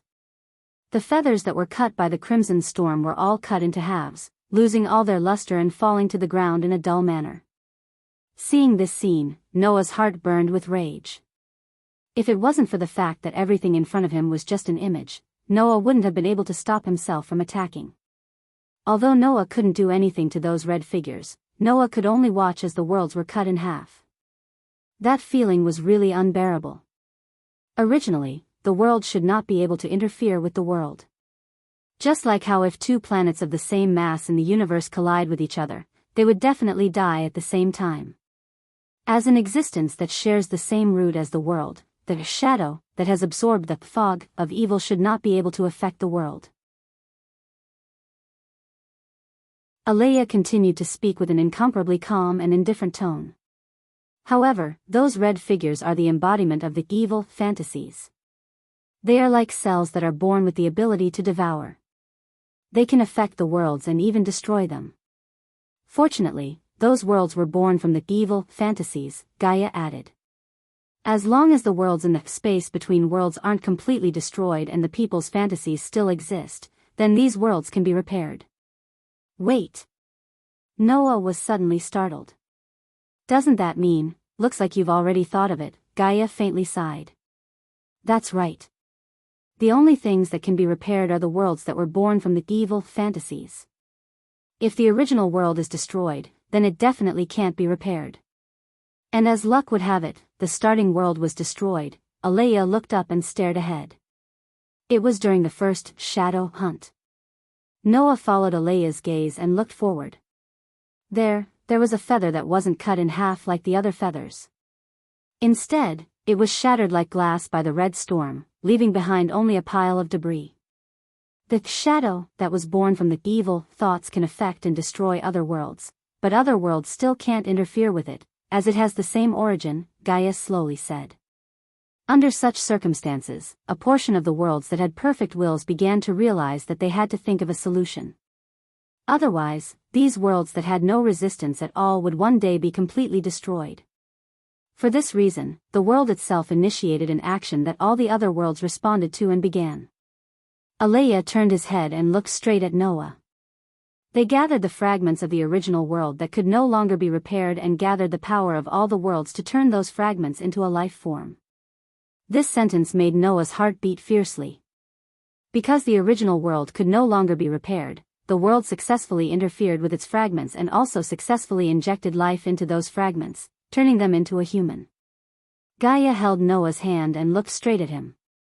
That person is you, Noah. What formed your body was the fragments of the original world.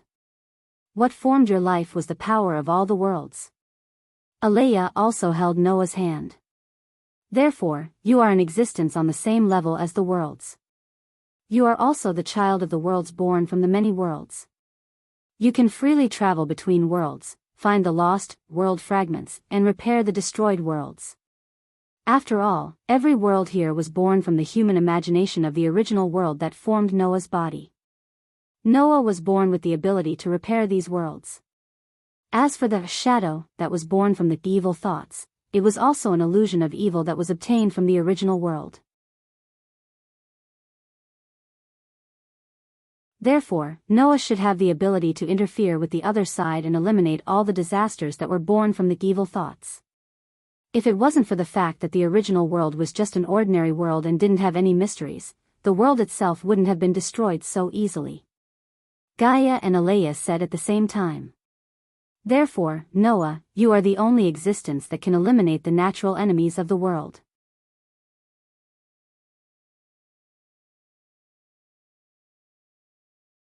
Chapter 1630. When the dazzling white light began to fade, Noah, Gaia, and Alea returned to the pure white world. Noah opened his eyes with a complicated expression. Gaia, who was still holding Noah's hand, couldn't help but speak. After you were born, for your growth, the many worlds here sent you into one of them. After all, even though you've been bestowed with sufficient intelligence, emotions are something that can only be developed through contact with all sorts of people, Alea said. Although the worlds gave birth to you, they didn't want to treat you as a tool. For this reason, they gave you a good environment to grow up in. That is absolutely necessary. It is because of this that you were sent into that guild full of positive energy and grew up to be a happy child. Gaia smiled sweetly. As for us, we were given the mission of guiding you by the various worlds. That is why we were able to form a connection with you. Don't worry, I don't doubt your intentions. It's just that I didn't expect to have such a background. Noah could only bitterly smile. Moreover, even if you made me sound so powerful, I still couldn't do anything to those shadows. That is because your true strength hasn't been activated yet. Alea immediately said. No matter what, you are still a life formed from the fragments of a world. Although the original world has been destroyed, there is no doubt that your body contains the potential to become an existence that can rival worlds. In other words, little Noah, you have the potential to become an existence that can rival worlds. Gaia reached out a hand and pressed Noah's chest. Isn't it because you came into contact with that possibility that you realized your mission and discovered the existence of the culprit that destroyed the original world? Hearing Gaia and Alea's words, Noah couldn't help but speak. But that possibility can't be activated at all. That is because the power you use to activate that possibility is too weak. Alea shook her head. That is a possibility that can rival an entire world. If you don't use the power of an entire world, you won't be able to activate it. Even if you are lucky enough to activate it, with your current human body, you will instantly explode from that huge possibility. Noah was shocked and felt a lingering fear. There was actually such a serious consequence? However, was it a possibility that could rival an entire world? No wonder the power of a sun couldn't be activated. Then what should I do? Noah said helplessly. Even if I can activate the possibility in my body, I won't be able to withstand it. Not to mention not being able to activate it, right? No problem. Gaia solemnly said. We have long been prepared. At this moment, the surrounding feathers that were dancing in the air began to rotate, flashing one after another. Gaia and Alea stepped forward at the same time.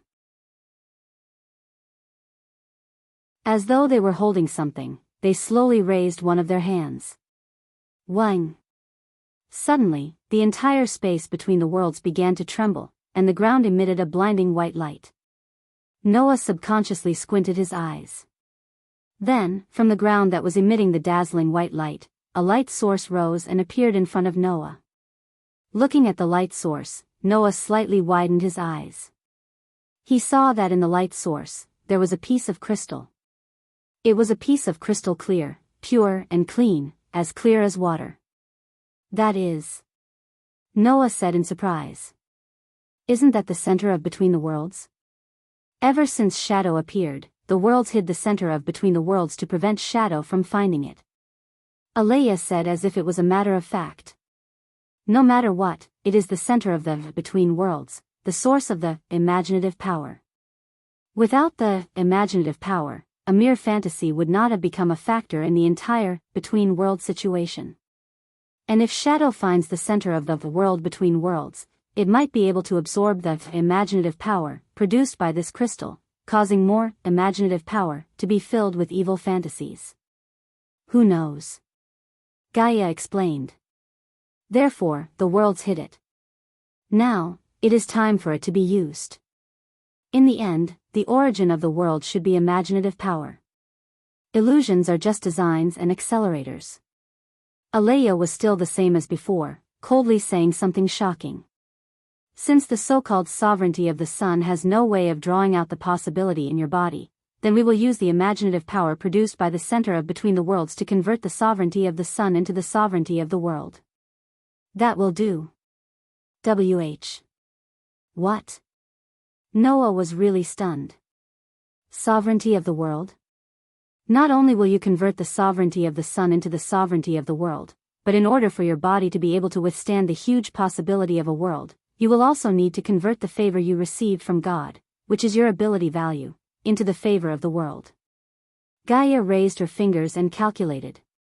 In addition, the power you received from God can also be converted into the power of the world. Sovereignty of the world, the power of the world, and the favor of the world can absolutely perfectly convert the possibility in your body into the power of a world. At that time, you will be able to stand on the same level as Shadow. Alea raised her eyes and looked at Noah. It is for this purpose that we suggested you to travel between the worlds and work hard to increase your strength. In the end, you will find a suitable power to convert with imaginative power and draw out the power in your body. Things are progressing more smoothly than we expected. Little Noah, the sovereignty of the sun, the power of God, and the favor of God that you received are all suitable to be converted with imaginative power and upgraded to the power of the world. Everything is on the right track. Gaia took a deep breath. Now, it is time to counterattack. Little Noah, are you ready? Hearing this, Noah raised his head and looked at the sky out of reflex. There, the red storm outside the powdery light film had turned back into the red shadow of the Grim Reaper. It was flying back and forth outside the light film like a swarm of locusts, making one's scalp go numb. However, the Grim Reaper's tide didn't have any thoughts of retreating. Presumably, the Grim Reaper's tide should have realized that Noah was the only existence that could threaten them, so they definitely wouldn't retreat before killing Noah, right? It was because of this that last time, when the Grim Reaper came out to hunt, Gaia and Alea hurriedly called Noah over and didn't hesitate to kill him once to avoid being discovered by the Grim Reaper. At the thought of this, Noah also took a deep breath, calmed himself down, and looked at the translucent crystal. What should I do? Relax your body. Alea directly said. Release your power, sovereignty, and favor. Noah nodded heavily and closed his eyes and the next moment, Noah's body flashed with a dim light. In the dim light, on Noah's body, a stone plate with 10 patterns connected to it, with a sun in the center and 24 engravings in the sun slowly floated forward. At the same time, on Noah's back, mysterious characters jumped up and lined up neatly. Like a stream of light, they flew out and circled around the stone plate. Seeing this scene, Gaia and Alea nodded at the same time. Leave the rest to us. Gaia said to Noah. Little Noah, don't worry, we will definitely succeed in turning your power, sovereignty, and favor into a power equal to the world. Will it take a long time? Noah pointed upwards. Will the light screen be able to withstand it? I don't know. The light film was formed by us fusing a trace of imaginative power into the Gate of Babylon. Even we were only able to temporarily leave our world and enter the world between worlds with the help of imaginative power, Alea explained. Once the imaginative power is exhausted, the light screen will disappear, and we will return to our original world. There is only one chance like this, and it can't be replicated again. We have to race against time and complete the imaginative power conversion as soon as possible. Gaia patted his chest. Well, in short, leave everything to us. Then what should I do? Noah frowned. Could it be that I'm just going to watch from the side? Gaia and Alea looked at each other. That's true. Gaia muttered to himself for a while before speaking. Since that's the case, little Noah, go and do what you want to do. Do what I want to do? Noah was stunned. No matter what the result is, this time, you have to face the disaster that is active in the between worlds. In the end, it would be good if you win, but if you lose, whether it is you or your family, friends, or lovers in the thousands of worlds, they will all die together. Alea reminded. Just do what you want to do, and don't leave any regrets. Noah was silent.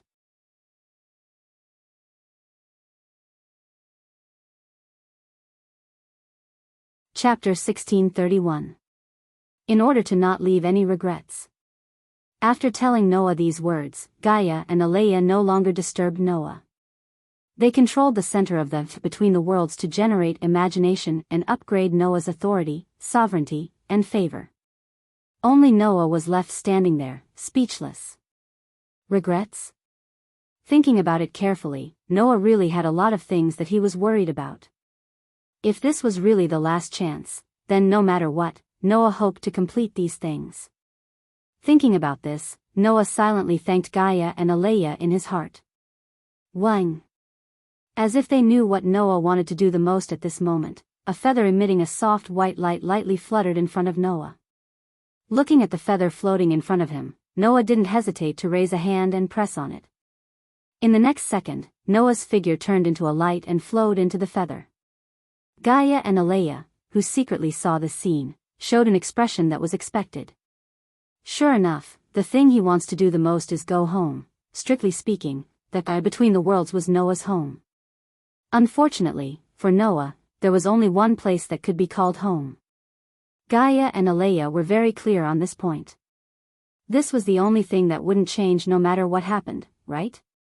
As the chosen one by the world to become Noah's only hope, Gaia and Alea could only silently bless this child. They hoped that in the end, Noah would not have any regrets. Walala.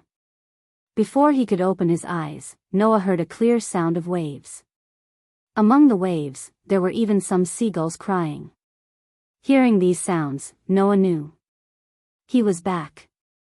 Thus, Noah slowly opened his eyes. When he opened his eyes, Noah was immediately startled. This was because in front of Noah, a young and cute face was incomparably close. A pair of emerald green eyes were staring at Noah with curiosity.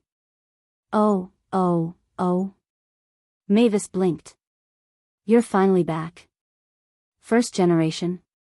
Noah hurriedly retreated a few steps, creating a distance between him and Mavis. However, Mavis seemed to not want to let Noah escape and closed in on Noah. Hey, hey. Mavis was like a curious child. While closing in on Noah, she impatiently asked. Where did you go before? I searched the entire Sky Wolf Island and couldn't find you. Hearing this, Noah was puzzled by Mavis' question and curiosity at first, but then he realized. Before leaving this world, Mavis had used one of the 3 great spells of the fairy tale, called the Fairy Sphere, to freeze the entire Sky Wolf Island. This was an absolute defense spell that could even freeze time. In a situation where he couldn't break through it, where could Noah go? In the end, Mavis was stunned that she couldn't find Noah in the vicinity of the Sky Wolf Island. No wonder Mavis was so curious. However, Noah didn't answer Mavis' question and instead looked around. At this moment, Noah was on the beach of the Sky Wolf Island. Outside, there was a boundless sky and sea. As for the barrier of the fairy sphere, it had long since disappeared. As expected, the absolute defense spell has been removed. Noah muttered. 7 years have already passed outside? Mavis had said that if he wanted to remove the power of the fairy sphere, he would have to spend 7 years. Now, since the barrier of the fairy sphere could no longer be seen, it proved that this super spell had already been removed. Therefore, 7 years should have passed in this world. To be exact, it should be 7 years and a month. Mavis corrected. Since the power of the fairy sphere was removed, a month has already passed. This explanation wasn't out of Noah's expectations. It wasn't something that was hard to understand. Because time was frozen and needed 7 years to unfreeze, when 7 years had passed in the outside world, only a moment had passed in the Sky Wolf Island. At that time, Noah, who was on the Sky Wolf Island, had chosen to leave this world and head to another world. And when Noah descended into this world again, at least a month would have passed in this world. If the time on the Sky Wolf Island had been frozen, a month wouldn't have passed. Therefore, it was only natural that when time began to flow on Heavenly Wolf Island again, it would be when the fairy sphere was removed and 7 years had passed in the outside world. Under these circumstances, Noah once again arrived on the Sky Wolf Island a month later. That would naturally be 7 years and a month in the outside world. Then what about grandfather and the others? Noah somewhat hurriedly asked Mavis. What about the frozen companions of the fairy tale on this island? They left a month ago. Mavis answered Noah's question with a lively and cheerful voice. At that time, because they couldn't find you, Makarov and those children thought that something had happened to you during your battle with Akonarolia. They almost went to the Black Dragon of Silent Revelation. Then what happened afterwards? Noah asked. What happened afterwards? Afterwards, I told them that you had some matters to attend to and that nothing had happened. Only then did they feel at ease and leave the Sky Wolf Island and return to the guild. Mavis said with a beaming smile. Therefore, you have to thank me. Noah let out a sigh of relief and smiled gratefully at Mavis. Thank you, first generation. After saying this, Noah subconsciously reached out with his hand, wanting to pat Mavis' head. However, at this moment, Mavis seemed to have been electrocuted and fiercely jumped away, looking at Noah with a face full of fear. You mustn't touch me. Noah stared blankly for a moment before remembering and smiling embarrassedly. I'm sorry, I forgot that you're a specter and can't touch you. No, that's not the problem. Mavis shook her head and frowned, looking at Noah with an extremely serious expression. Isn't your physique able to eliminate the power of any magic? For an existence like me that doesn't even have a physical body, if I were to be touched by you, I wonder if I would also be eliminated. Noah scratched his cheek. That's impossible, right? I've never heard of a resistance to curses being able to eliminate the existence of specters. For an existence like me, I don't even know what kind of recognition will be given to me. If I'm considered to be an existence similar to magic or related to magic, then it's not impossible for you to eliminate me. Mavis shook her head without any room for discussion as she puffed up her cheeks. Moreover, I'm an elder. Casually touching an elder's head is an impolite thing to do. Elder, huh? Noah looked at the angry Mavis with an extremely strange expression as he muttered to himself, "Don't worry, Mavis. No matter how you look at it, I'm the older one, right?" Mavis looked at Noah angrily. "You just said something impolite, didn't you?" "No. Nothing like that." Noah laughed dryly and hurriedly changed the topic. "Since everyone has gone back, it's better for me to hurry back as well. I don't know what has become of Fairy Tale. After losing their main force for 7 years, I'm afraid that Fairy Tale has already encountered a lot of problems, right?" Thinking of this, Noah could no longer sit still. "Go." Mavis smiled tolerantly. "Remember to send my regards to everyone in the guild." Noah nodded heavily and looked towards the ocean, slowly clenching his fist. He hoped that the guild would be safe.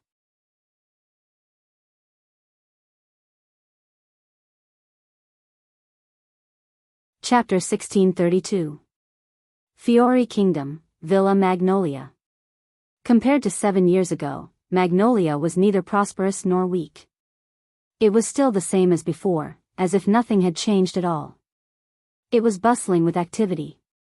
On the streets, people were walking back and forth. Around them, there were shouts and hawking sounds coming from the stalls. People were laughing and chatting with each other, or patronizing the stalls. The noise was constant, revealing a vibrant vitality. This scene made people feel unusually warm. However, walking on this street, Noah frowned slightly. It was not that he felt uncomfortable, but the conversation of the people around him caught Noah's attention. "Did you hear? The main members of Fairy Tale seem to have returned." "Main members?" "That's right. Don't tell me you've forgotten that 7 years ago, the main members of Fairy Tale went missing after they went out to sea?" Oh, I remember now. There was indeed such a thing. I heard that the missing members seem to have returned a month ago.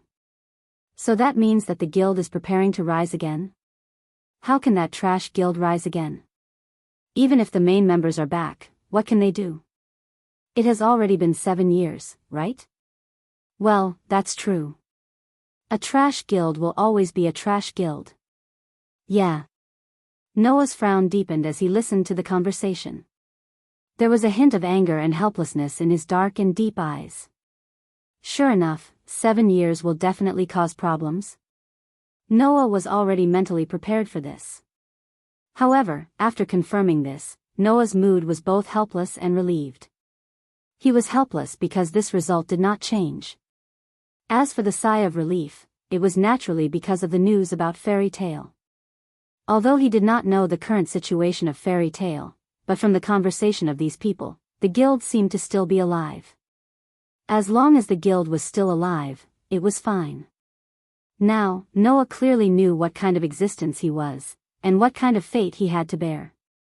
Under such circumstances, if Fairy Tale did not exist, then Noah really did not know what would become of him. Fortunately, the worst thing did not happen. However, even if the worst did not happen, from the conversations of the people around him, he could tell that Fairy Tale was not in good condition. He wondered how his former companions were doing now. At the thought of this, Noah couldn't help but quicken his pace as he headed in the direction of the Fairy Tale Guild. Under the illumination of the sun, the signboard of the Fairy Tale Guild flashed with a dazzling light. A flag with the guild emblem of Fairy Tale fluttered in the wind at the top of the castle-like building, silently announcing to the world that the guild that was once the #1 guild in the kingdom of Fiori was still alive and kicking. Noah directly walked into the guild and pushed open the door. If it was in the past, all the noises that belonged to Fairy Tale would have immediately entered Noah's ears. However, this time, such noises did not ring out. This was because the entire hall of Fairy Tale was extremely empty, there was not a single person in sight. Noah's expression immediately darkened. He silently lifted his foot and walked into it. Tap, tap, tap, tap, the clear sound of footsteps reverberated in the air, bringing about a lonely atmosphere. This was something that would never have happened in the previous fairy tale. But now, Noah felt like he was the only person in the world, and a sense of loneliness rose in his heart. This feeling of loneliness was broken in the next second by a voice. Noah? A trembling voice rang out.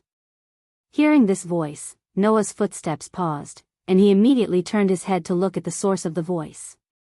In the next moment, two figures appeared in front of Noah's eyes. They were two middle-aged men who were at least 40 years old.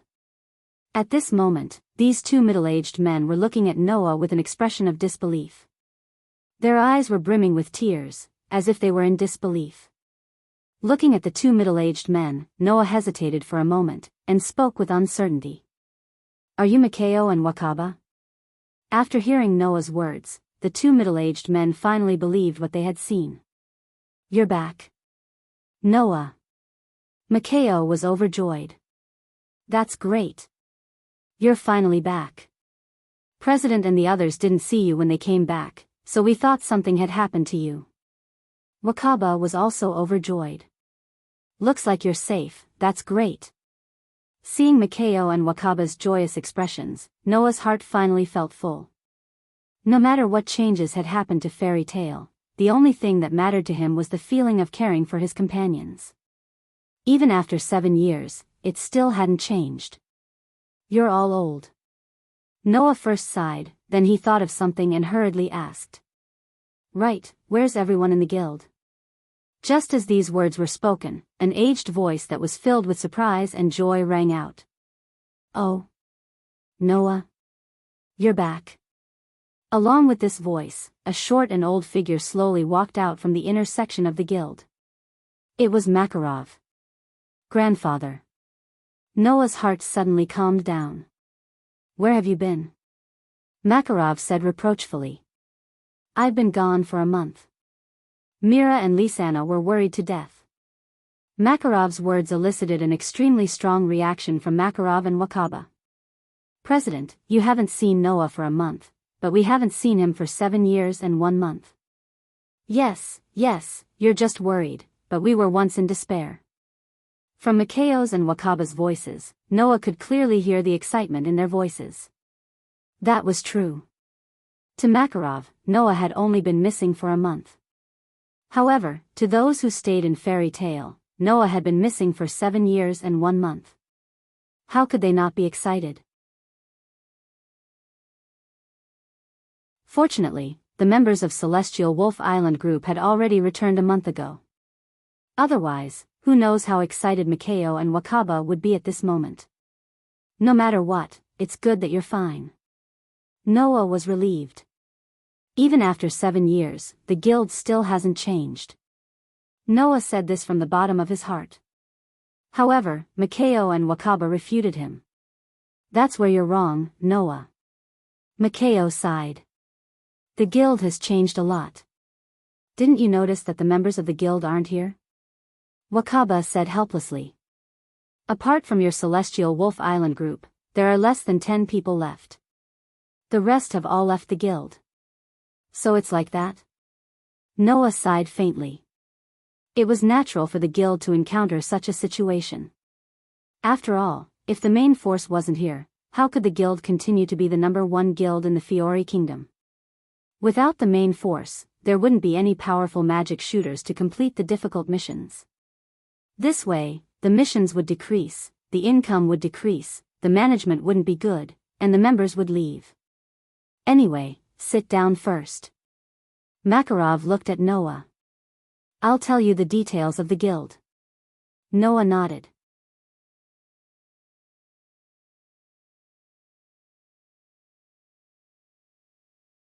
Chapter 1633. During these 7 years, many things had happened to Fairy Tale. Due to the need to remove the ice on Heavenly Wolf Island, Mavis had sunk the entire island to the bottom of the sea to prevent any disturbances or trouble. The disappearance of Heavenly Wolf Island was finally discovered a month after Noah's group left the guild. At the same time, the news of Heavenly Wolf Island being attacked by the black dragon Echinalia, who had destroyed a country in silent revelation, had also spread throughout the continent. Fairy Tale, who thought that the main members of the guild and Heavenly Wolf Island had been destroyed by Echinalia, fell into chaos and despair. In the end, all kinds of problems arose. For example, after knowing that the main members of the guild were no longer around, the number of requests for Fairy Tale became fewer and fewer, making it difficult for the guild to operate. Another example was the remnants of the Dark Guild and the Magic Order that had been annihilated by the Fairy Tale. They had also come knocking on the door and launched more than one attack. Facing all of this, the guild's situation worsened by the day, and finally, the guild's members began to withdraw. Now, aside from the main members who had met with misfortune on Heavenly Wolf Island, the guild only had less than 10 members left. Fortunately, Noah had a bad premonition before leaving for Heavenly Wolf Island. He had squandered all of his wealth to purchase large amounts of magic crystals and gave them to Mikao, Wakaba, and the others for them to use when necessary. It was precisely because of these magic crystals that Fairy Tale was able to activate the runic defense system that Noah had left in the guild, blocking the attacks of many dark guilds and magic order. Not only that, when the guild was in a financial crisis, Mikao and Wakaba had sold off a portion of the magic crystals and earned a lot of money, allowing Fairy Tale to survive until now. If not for those magic crystals, even if Fairy Tale was still around, they would still be in debt. They might not even be able to protect the guild building. The magic crystals you left behind gave the guild a chance to breathe. A trace of turbidity appeared in Makarov's eyes. On the other hand, as the guild leader, I didn't leave anything behind, causing the members of the guild to suffer greatly. Back then, I only thought that something would happen. I didn't expect something like this to happen. Noah shook his head. It's really great that I left something behind back then. You've been a great help, Noah. Mikao patted Noah's shoulder. In these 7 years, I have more than once felt admiration and gratitude for your foresight. If it weren't for those magic crystals, our guild would have long since fallen into poverty, right? Wakaba bit his pipe as he exhaled a puff of white smoke. Even though, right now, our guild is also very poor and very weak, that's right. In the past, Noah had long since used up all the magic crystals he had left behind. Coupled with the withdrawal of a large number of members, Fairy Tale had really fallen into a state of poverty. If Noah's group still hadn't returned, Mikao and Wakaba would have had no choice but to borrow money from others. They might have even sold the guild building, right? No matter what, the members of the Heavenly Wolf group had returned at just the right time. It's really great that we didn't sell the guild building. Mikao nearly cried. Otherwise, as the 4th-generation guild leader, I wouldn't have the face to meet you. You only became the guild leader because no one in the guild had more experience than you. You don't have to talk about it all the time. Wakaba unhesitatingly tore down Mikao's mask. Now that the guild leader and Noah have returned, do you think you still have a share in the guild leader's position? Shut up. Of course, I know that. Mikao flew into a rage out of humiliation. I'm just saying it for fun. Can't I? The 2 veteran members immediately started arguing in front of Makarov and Noah. Noah and Makarov didn't know whether to laugh or cry, but at the same time, they let the 2 go. Since everyone has returned, where are the others? Noah looked at Makarov. Why don't I see anyone? Right, you still don't know about this matter. Makarov finally remembered this matter. He picked up a glass of wine and took a swig as he explained, that's right. Everyone went to cultivate. Cultivate? Noah was surprised, but immediately understood. So that's how it is. Are you planning to get back the 7 years of blank time? In this era, the main members of Fairy Tale were still as strong as they were 7 years ago.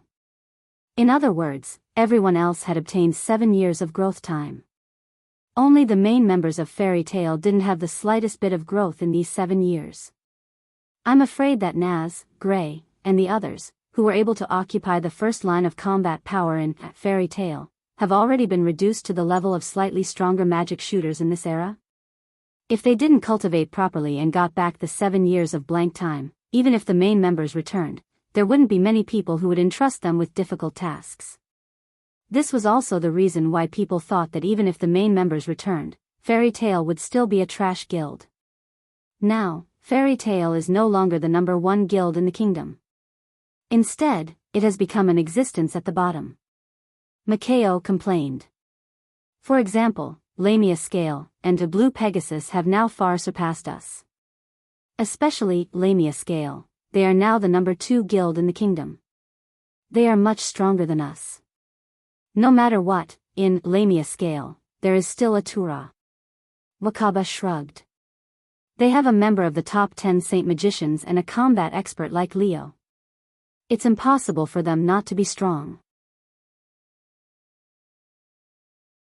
#2 in the kingdom?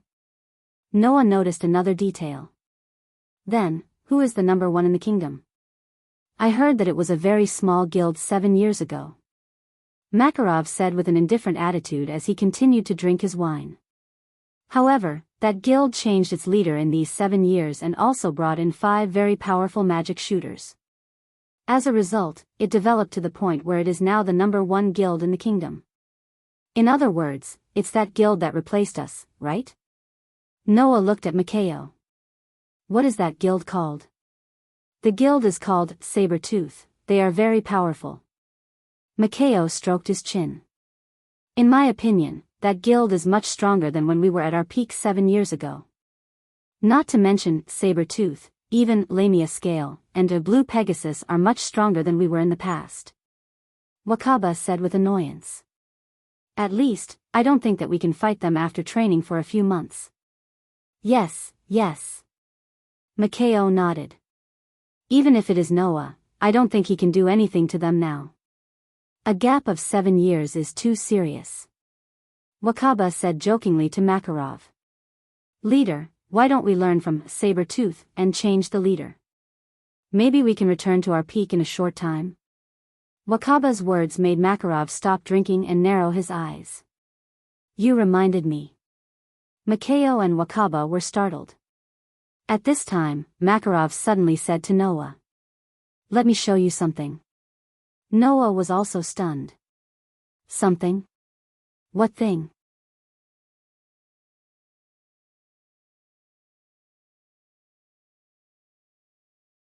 Chapter 1634. Magnoria, Fairy Tail Guild. This was the underground of the guild. Under Makarov's lead, Noah walked down the stairs in the dim tunnel. Looking at Makarov, who was leading the way, Noah hesitated for a moment before he chose to speak. Grandpa, what are you going to show me? Makarov didn't turn around or answer. He just kept walking down the stairs. After a while, Makarov spoke.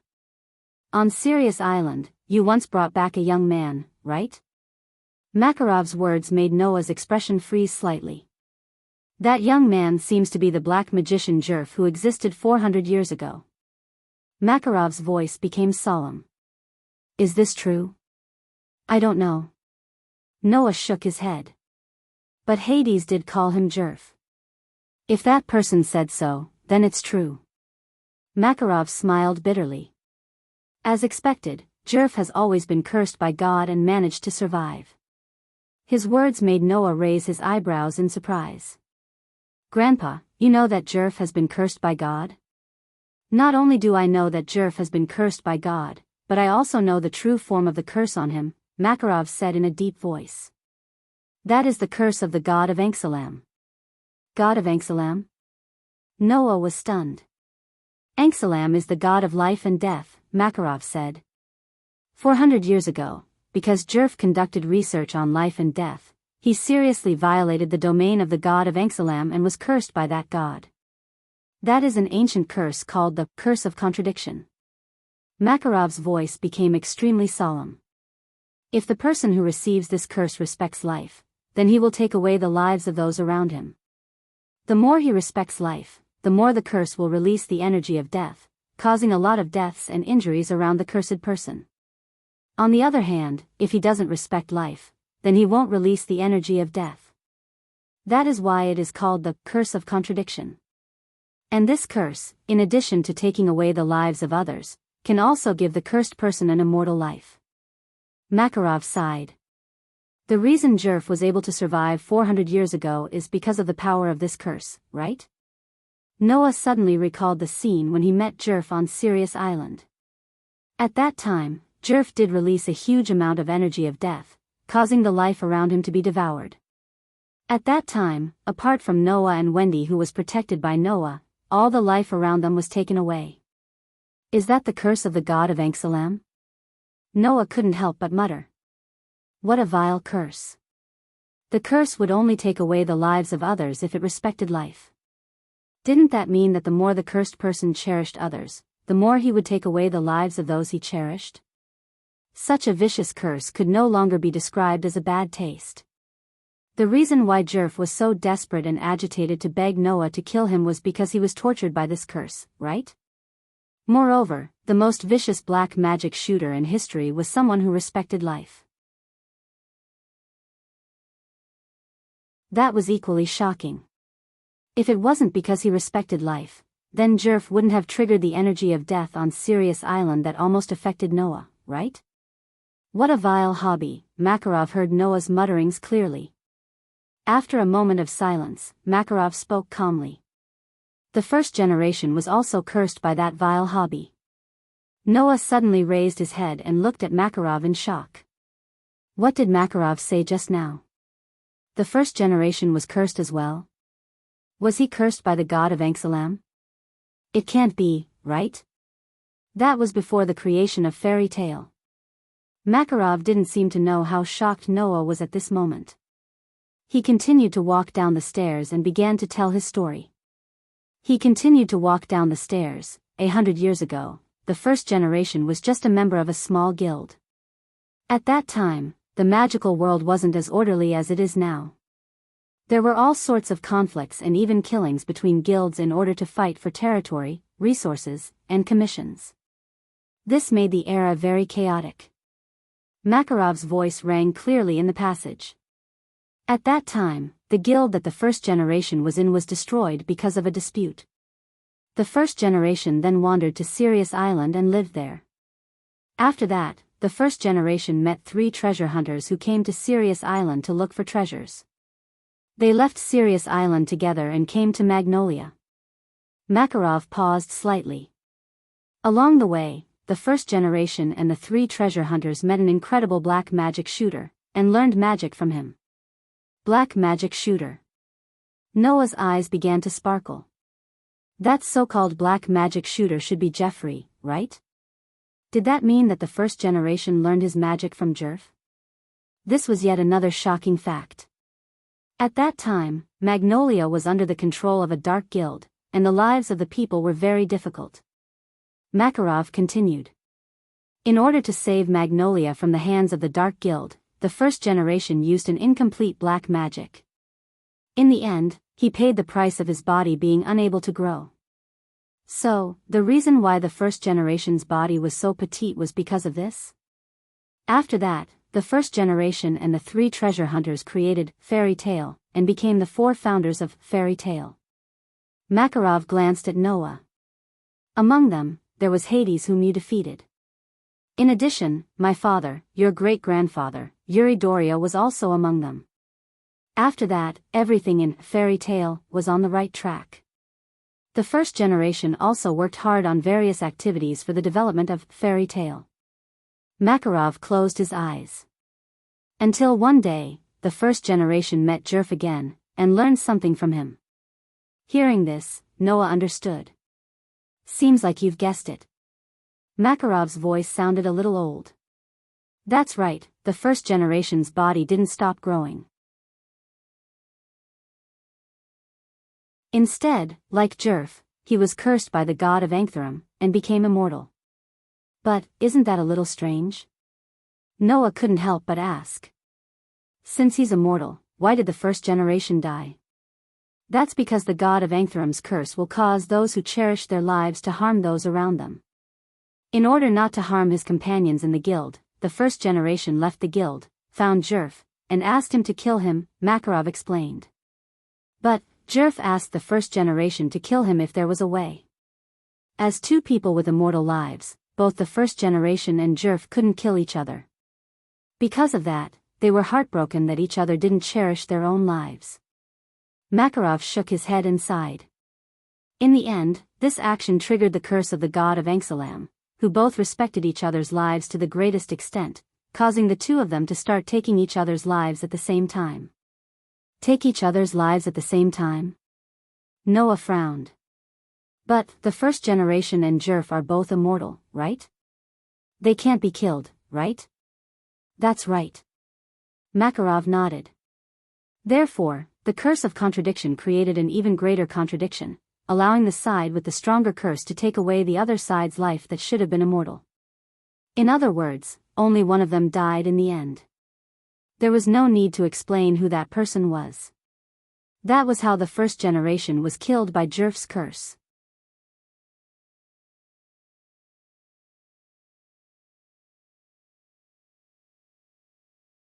Chapter 1635. In the dim passageway, a silent atmosphere began to pervade. Noah and Makarov were still walking down the stairs, and the atmosphere seemed a little heavy. Noah lowered his head slightly as he pondered over the secret that Makarov told him. At the same time, he smiled bitterly to himself.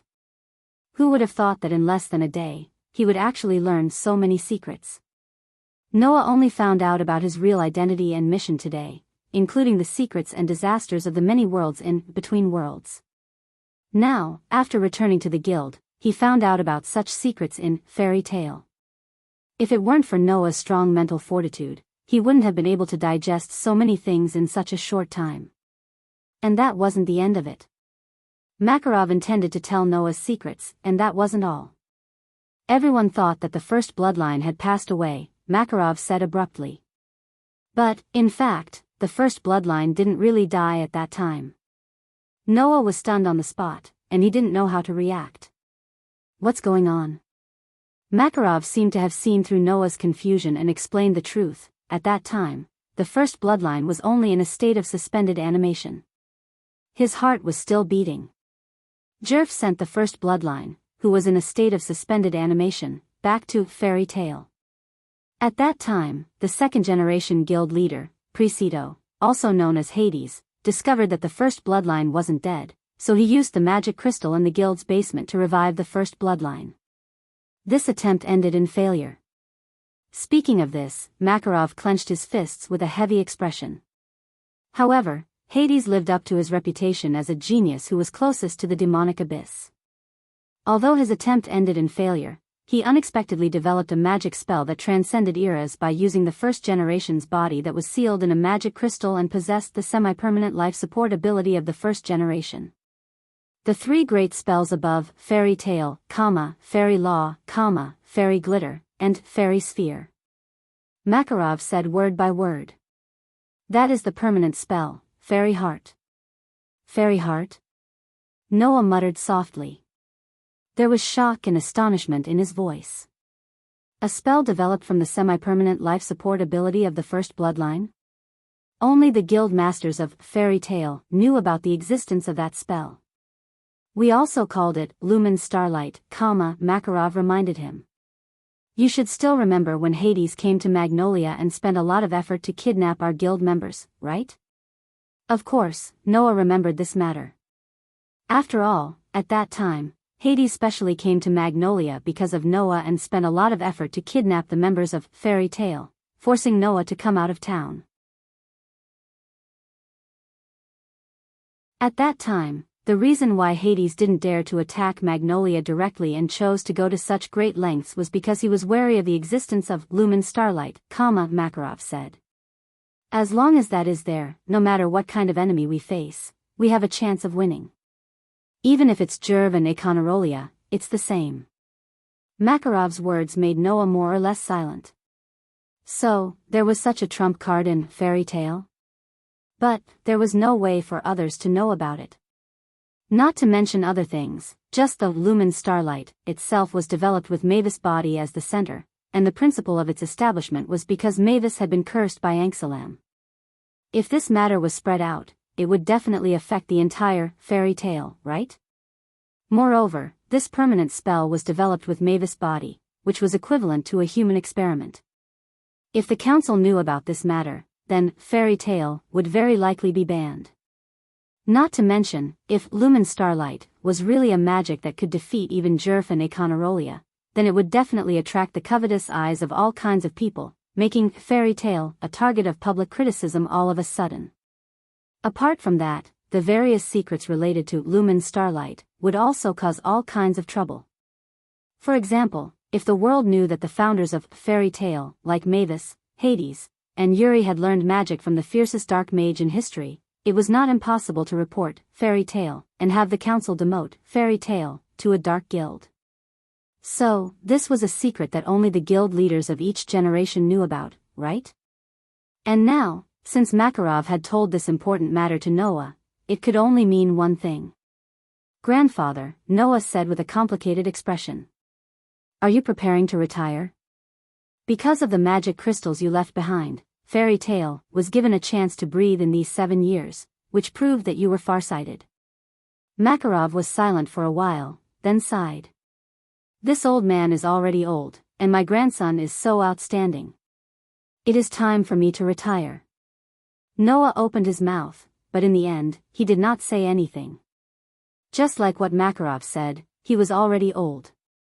If possible, Noah also hoped that Makarov would be able to enjoy his old age in peace and not have to worry about the guild's matters. He would be able to enjoy the happiness of his family at home. As for the guild, it was not like Noah had never been the leader of a guild. Was he afraid that he would not be able to do it? However, Noah did not know how long he would be able to be the guild leader.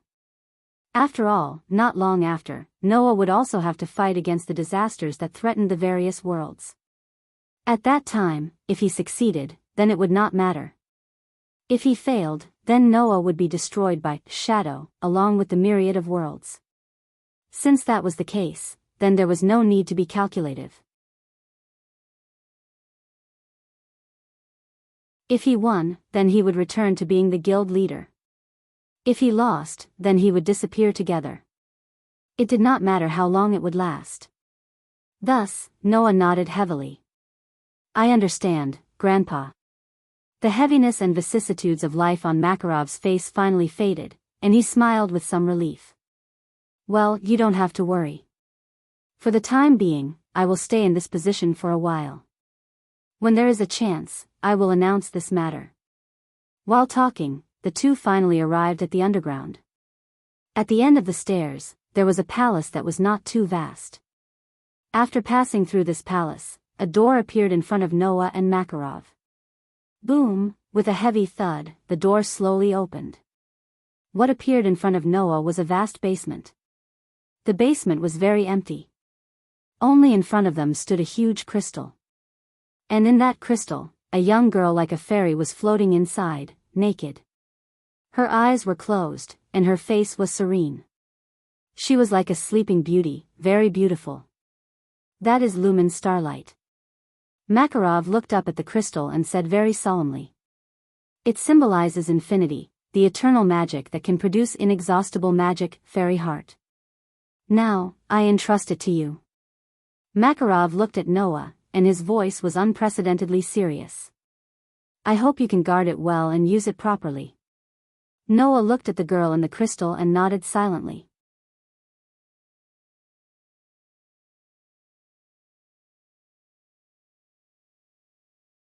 Chapter 1636.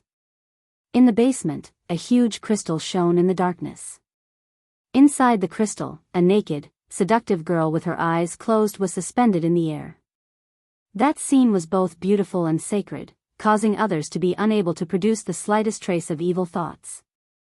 After explaining everything, Makarov had already left. Thus, Noah was the only one left in the entire basement. Looking at Mavis floating within the resplendent crystal, he softly muttered. "Fairy heart?" It symbolized infinity, and was able to unleash eternal magic that would never run out. With this, even if I wanted to have everything, it wouldn't be difficult, right? Why was the third perpetual motion machine called the crystallization of dreams? It was because it could create infinite energy out of nothing. With the third perpetual motion machine, not to mention wealth, it was not impossible to create weapons that could destroy the world. Therefore, the third perpetual motion machine that was abused by malicious people would become a factor that led to the end of humanity, making Dakaha the final trial of humanity. It was the same principle. For this world that had integrated magic into life, magic was an energy source, and could be said to be everything. With the ability to use eternal magic that would never run out, it would be easy to get whatever you wanted. However, like the third perpetual motion machine, this perpetual magic was a double-edged sword. If it was used well, it would naturally be able to unleash unimaginable miraculous effects. But if it was not used well, it would definitely be the same as the third perpetual motion machine that led to the end of humanity, becoming a factor that would destroy humanity. The existence that was related to infinity was basically like this, always influencing the direction of the world and humanity. In the world of Demon High School, the infinite dragon god Orpheus, who was above everyone, was like this. In the world where problem children came from another world, the third perpetual motion machine that became a factor of humanity's final trial was like this. In this world, the fairy heart, which symbolized infinity, was the same. Even if Noah had the third perpetual motion machine, didn't he also have the ability to influence the direction of this world and human society? The principle was the same. So, grandfather was right, if this thing was exposed, it would only be a disaster, right? Noah's heart was determined. If that's the case, it's not safe for it to stay here. No one knew that in fairy tale, there was such a basement. The entrance had always been sealed, only Noah and Makarov knew how to enter. Logically speaking, it should be safe for Lumen Starlight to stay here. However, no one could say for sure when it would be found. Rather than that, it is better to keep it by my side. After all, in this world, there was no safer place than staying by Noah's side. Although Noah had left his authority, sovereignty, grace, and even his treasure vault in the space between worlds, Noah's power was enough to deal with all enemies in this world. With the third perpetual motion machine, Noah's magic power, divine power, physical strength, and even mental strength had reached an unlimited level. With Noah's inexhaustible magic power like Lumen Starlight, once he used the strengthening magic, even if it could not strengthen his physical strength to the same level as when he had the ability value, it would certainly not be worse than Hercules in the current world in the form of a servant. In addition, Aster had recovered the power that even the Elven King, who was a world elemental, feared. Athena was also the incarnation of the Sword of Salvation. With Noah's power, if used with unlimited divine power, the power was definitely enough to destroy the gods. Therefore, even if the power, sovereignty, grace, and treasury were all left in between the worlds, Noah still had the power to enter the 4-digit ranks in the box. In this world, the power of the sorcerers could not be compared to the Shura gods in the box. At least, in Noah's view, S-level sorcerers like Alusha and Mira were probably at the bottom of the 5-digit ranks. The 10 great sorcerers were probably also in the 5-digit ranks, but there was still a big gap between them and the top 5-digit ranks of the gods. As for Jerf, the most vicious sorcerer in history, it was possible for him to be at the top of the 5-digit ranks, right? In Noah's memory, in this world, the only existence that could reach the 4-digit ranks was the black dragon, Akonarolia, who destroyed a country in Revelation. That was also the only existence that could pose a threat to the current Noah, right? In that case, Lumen Starlight was in Noah's hands, was it not safe? In view of this, Noah immediately decided how to deal with Lumen Starlight. Clang! With a flash, a dark gold card appeared in Noah's hand. It was the gift card. Because the Gate of Babylon was left in between worlds, Noah only had 4 items with him. 1. 2 elven magic equipment. 2. A necklace with the effect of flight. 3. A ring that was condensed from the magic book of the Pied Piper of Hamel, and was connected to Pest's life. 4. A gift card that could be summoned at will. Without the Gate of Babylon, if one wanted to carry a magic crystal that was taller than a person, one could only use the gift card to store it. The gift card could store gifts. Other than gifts, it could also store food, water, clothes, and other daily necessities. If it's magic, it should be able to be treated as a gift and stored. Noah raised the gift card up high. The dark gold gift card instantly emitted a dazzling light that enveloped the huge magic crystal. The huge magic crystal that sealed the fairy-like beautiful girl immediately turned into a ray of light and was stored into the gift card. Noah smiled with satisfaction and allowed the gift card to disappear into the air. Then, he turned around and left the basement. After 100 years, Mavis' body finally left the dark basement. After leaving the basement, Noah returned to the guild. In the guild, there were still only 3 people, Makarov, and Wakaba. By the way, Noah, I have something to tell you, Makarov immediately said when he saw Noah appear. In the next 2 months, you should work hard on your cultivation and prepare to participate in the Great Demonic Battle Exhibition in 2 months. Great Demonic Battle Exhibition? Noah was slightly startled. What's that? In the years that you weren't around, the Fiori Kingdom had an annual ceremony to determine the guild rankings, Makarov spoke first. That is the real hell. Noah, you must not participate. Hell? Noah was curious. Why do you say that? Because. Wakaba said in a melancholy tone. In the past, when we participated, we were always last place. Is that so? Noah raised an eyebrow. So, in the past, Sabertooth was first place? That's right, Makarov said loudly. This time, we will also participate and become the #1 guild in the Fiori Kingdom once again. With that, Makeo and Wakaba immediately opened their mouths. Impossible. It's impossible. Ignoring Makarov and Wakaba, Makarov continued. Naz and the others are cultivating because of this matter. They have already been cultivating for a month. In 2 months, the Great Demonic Battle Exhibition will begin. After saying this, Makarov looked at Noah. How is it? Noah? Will you participate? Hearing this, Noah smiled. Of course. Although he didn't know what kind of guild Sabertooth was. But in Noah's heart, Fairy Tale would always be #1. If Fairy Tale isn't #1, then I will make it #1. This sentence made Makarov and Wakaba speechless.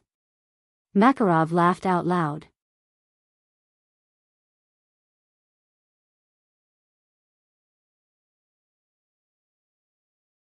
Chapter 1637. On the sunny mountain path, flocks of birds chirped like a melody, constantly reverberating in the sky. On the mountain path, Noah was walking up step by step, heading towards the summit. Grandpa was talking about this mountain, right? While walking, Noah looked around and smiled with some nostalgia. In the past, I also cultivated in this area, Yi Futian said. In order to participate in the Great Magic Battle Exhibition 2 months later, Noah also left the guild and prepared to train for a period of time. Although, in Noah's view, in this world, apart from Econarolia, there should be no one else who could threaten him, but rather than hiding in the guild for 2 months, Noah still chose to come out and train. Of course, the current Noah didn't have to endure hardships for several years like before in order to learn magic. This time, Noah only intended to train his energy control. Ever since I got the 3rd perpetual motion machine spirit, although I have unlimited energy, too much energy has instead caused problems in control. Noah thought silently. If I can control more energy, then the portion that can be used at one time will also increase, right? In the past, because he was worried that too much energy would cause his body to explode, Noah could only forge an energy source to accommodate too much energy. He also didn't dare to use too much energy at one time, which was the so-called problem of exertion. But ever since he got the 3rd perpetual motion machine spirit, Noah's body could hold unlimited energy, and could also use unlimited energy, no longer worrying about exertion. In other words, Noah's exertion also became unlimited. However, if the energy used was not controlled well, it would still cause damage to the body, as well as the mysterious runaway. This problem, when he was a child, Noah was troubled by it.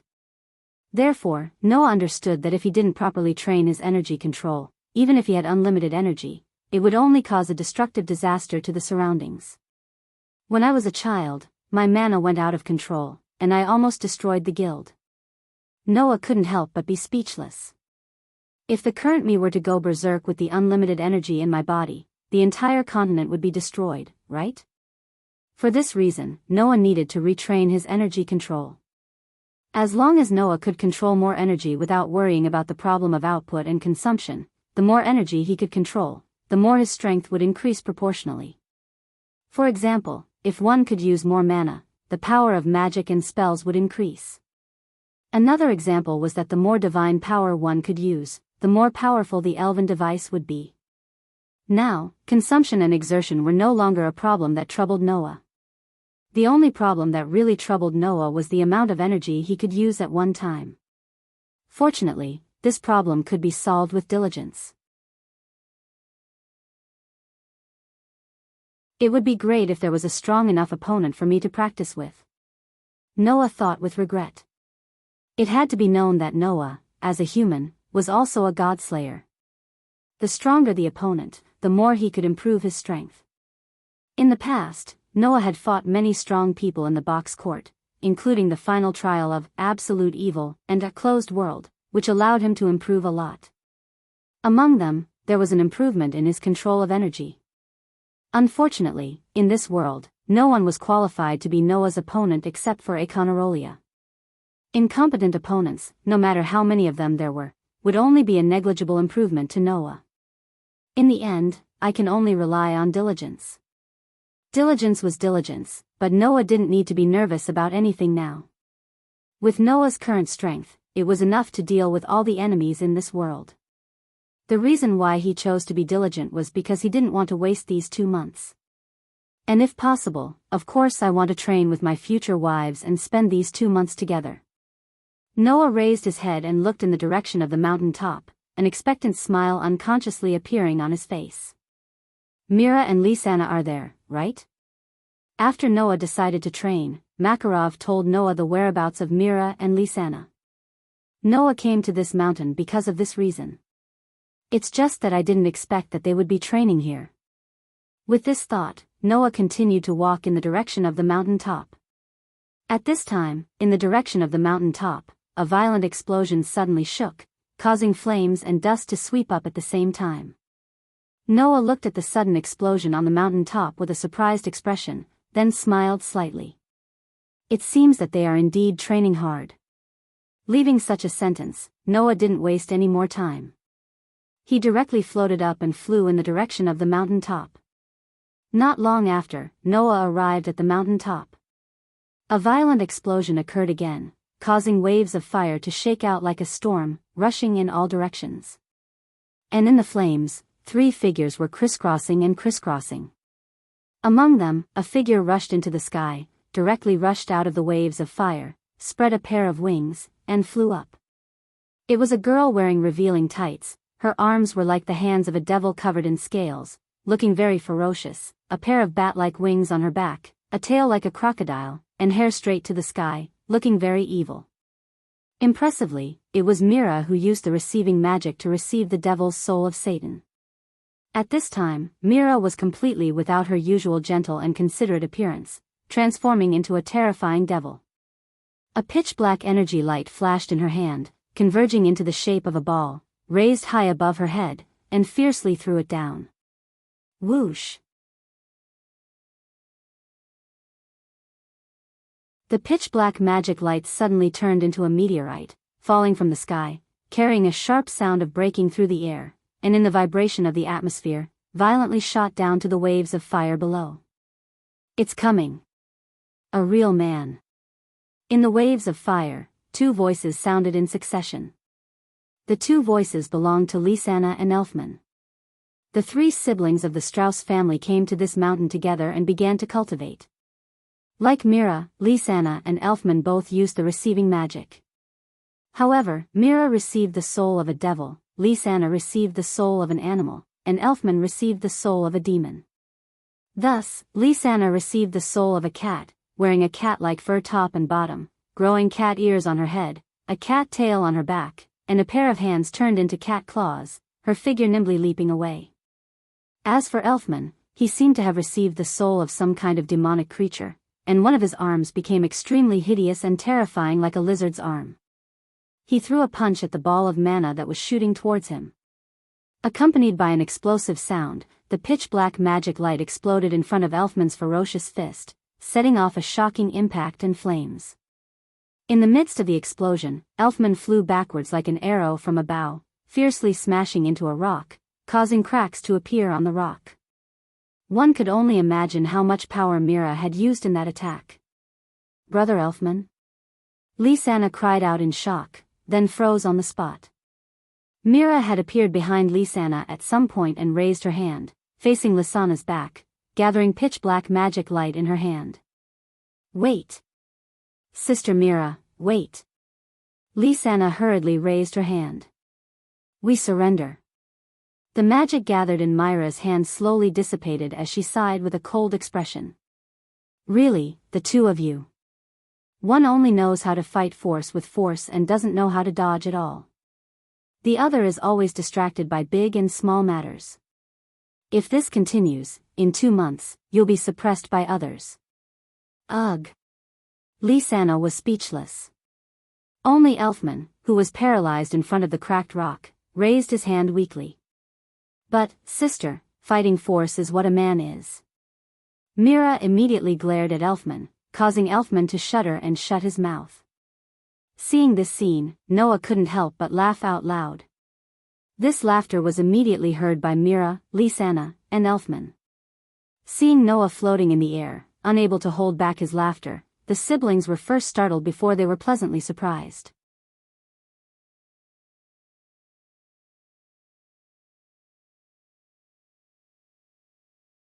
Chapter 1638. Big Brother Noah. Lysana cheered, jumped up, and pounced on Noah. Noah hurriedly stepped forward, stretched out his hand, and pulled Lysana into his arms. He immediately hugged her warm and fragrant body. "Noah! You're finally back!" Elfman shouted at Noah. "That's great! Now that's a real man." The indifference on Myra's pretty face eased up a lot. Then, her whole body flashed with a light, and the acceptance of Satan's soul was removed. She returned to her usual appearance. However, she was no longer wearing a princess dress that accentuated her gentle temperament. Instead, she was wearing a simple shirt and shorts. It was obvious that she was wearing this for the sake of the special training. Not only that, her soft white hair was tied into a ponytail with a hairband. Her bangs hung freely on her forehead and moved with the wind. Looking at Mira like this, Noah smiled with nostalgia. "It's been a long time since I've seen you like this. It's just like when you were young." When she was young, Mira also liked to tie her hair into a single ponytail. However, back then, she dressed like a delinquent girl and exuded the aura of a delinquent girl. Now, Myra's every move revealed her gentleness. Even the smile on her face was rather sweet and was no longer as bad as when she was young. Under such circumstances, Mira tilted her head and said with a smile, "But you're still the same as before. You haven't changed at all." "That's not it. I've changed too." Noah shrugged and pushed Lysana away a little, pinching her little nose. "At least, when I was young, I didn't know that liking the two of you was such a blissful thing." Hee hee. Lysana raised her head proudly and puffed out her chest. However, she was all smiles. "Now you're regretting not liking me and big sister Mira earlier, aren't you?" Mira seemed to be reminded by Noah's words and couldn't help but chuckle. "Back then, you didn't even realize how Lysana and I felt. You made us feel so tired." Noah laughed dryly. When he was young, Noah was indeed a little brat who didn't know anything about love. Naturally, he couldn't understand the feelings of Mira and Lysana. On the other hand, Mira and Lysana had liked Noah since they were young, so it was inevitable that they would feel bitter because of the slow Noah. Well, let's not talk about the dark history of that time. In short, although it was a little embarrassing, it was still a good memory. Noah, who was carrying Lysana with one hand, extended his other hand to Mira. "Come here, let me hug you." Mira obediently stepped forward and snuggled into Noah's embrace. She felt Noah's warmth with a serene expression on her face. "It's good that you're back." "I'm sorry," Noah said softly as he hugged his two fiancées tightly. "Sorry for making you worry." "I'm really worried," said Lysana, who was also leaning against Noah. She seemed to be complaining. When I woke up on Celestial Wolf Island and didn't see Big Brother Noah, I thought that something had happened to Big Brother Noah when you were fighting Econarolia. I almost cried. Econarolia. Noah narrowed his eyes, a cold glint flashing in his deep, dark eyes. That lizard does have some skills, but it's still far from being able to do anything to me. If there's a chance, I'll definitely make it pay for what happened that day. As expected of Noah. Elfman couldn't help but exclaim. You're a real man. Mira and Lysana nodded as well. Collect a debt from the Black Dragon who destroyed a country in Revelation? If these words were heard by others, they would definitely snort disdainfully. However, Mira and Lysana trusted Noah unconditionally. Therefore, Mira and Lysana didn't have any doubts about Noah's words.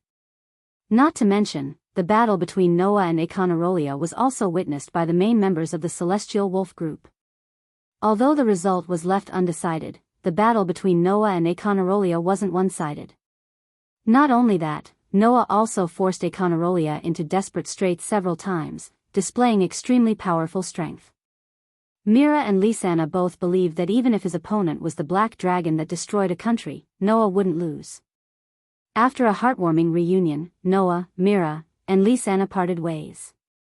Are there only the three of you here? Noah's gaze swept across the Strauss siblings. Where are the rest?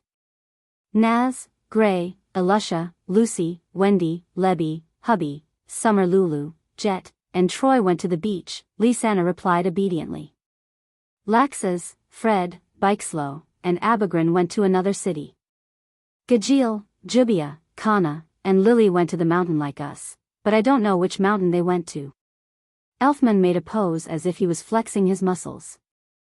Uncle left not long after returning to the guild and continued to travel. The rest of our companions also went to other places to train. Mira clapped her hands as if she had thought of something. By the way, Noah, you still don't know, right? Kana and Kildas are actually father and daughter? Huh? Noah made a sound that was a little off topic as he spoke in astonishment. What did you say? Kana and Kildas are father and daughter, this is true. Lysana continued Myra's words. It is said that Kana came to the guild to find her biological father and then joined our guild, but she never had the chance to acknowledge Kildas. We were also shocked when we found out. According to her, it seems that she felt that Kildas was too high to reach, and she never had the chance to acknowledge him, so she dragged it out until now. Elfman folded his arms as he spoke logically. Originally, it seemed that if he succeeded in the S-level magic shooter promotion exam and became an S-level magic shooter, he would acknowledge Kildas as his father. That's not straightforward at all. Not like a man at all. Kana is not a man, she is a girl. Mira seemed to kindly remind him. Girls have a lot of difficulties, you can't laugh at them like that. She will acknowledge him after becoming an S-rank archmage? Noah rubbed his forehead. I see, no wonder Kana was so obsessed with becoming an S-rank archmage during the exam, and her behavior was so strange before the exam began. Although the process was tortuous, she still acknowledged him in the end. Lysana puffed up her cheeks. Undoubtedly, we are all family.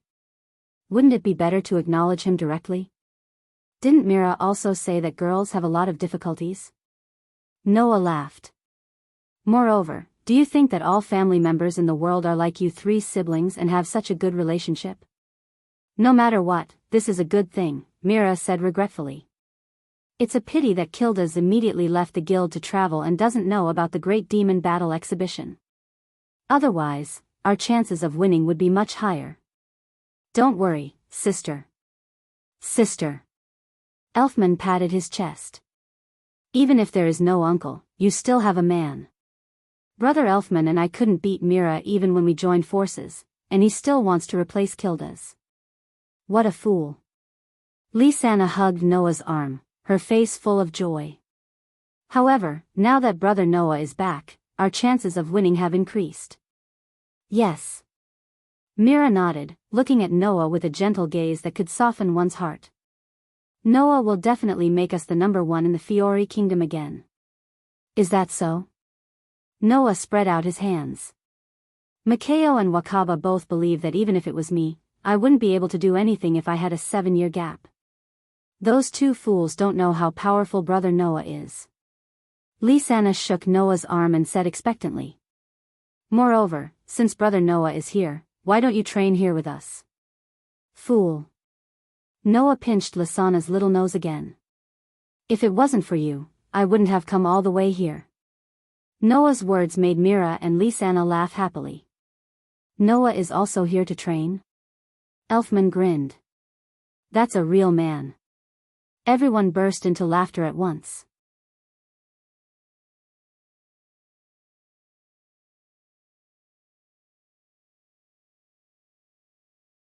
Chapter 1639. Not long after, the cool night fell. On the top of a mountain not far from Magnolia, a small camp was set up. The bonfire was burning slowly, illuminating the few tents that were set up at the side. In the night sky, the round moon shone with a bright and enchanting light. Together with the bonfire, it illuminated the entire mountaintop. And in one of the tents beside the bonfire, under the thin blanket, 3 figures were entangled with each other. This entanglement lasted until late into the night. It was only when the moon began to set that the undulating blanket gradually stopped. Noah hugged his 2 charming fiancées on his left and right, his heart filled with peace. Mira and Lisanna seemed to have lost all their strength from the torment. Their naked bodies were covered in sweat as they lay obediently in Noah's arms, gasping for breath. Their bodies couldn't move at all. Undoubtedly, Mira and Lisanna couldn't help but feel tired after going through so much training during the day and being tormented by their sweetheart at night. However, compared to exhaustion, the 2 delicate fiancés were more satisfied. Noah lowered his head and looked at Mila and Lisanna, who were lying on his left and right. Their exquisite and beautiful faces were flushed with intoxication. He reached out and stroked his 2 fiancés' heads. If you're tired, then hurry up and rest.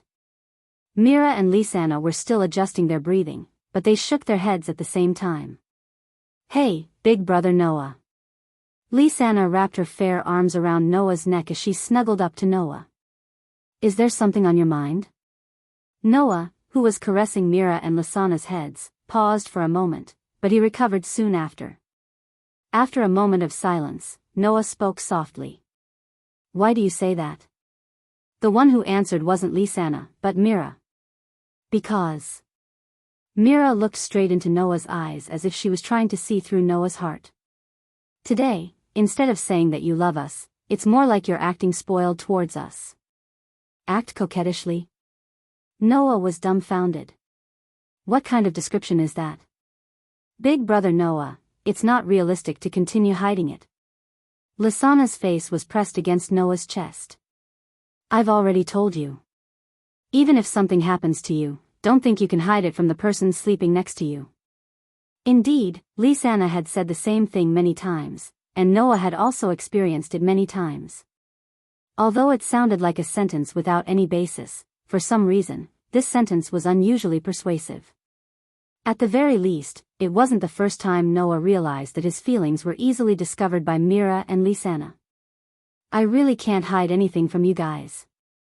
Noah was helpless, but he continued to stroke Mira and Lisanna's heads lovingly. After hesitating for a moment, he sighed. It doesn't seem right to say that there's something on my mind. I just feel that a lot has happened today, and I'm a little tired. Tired.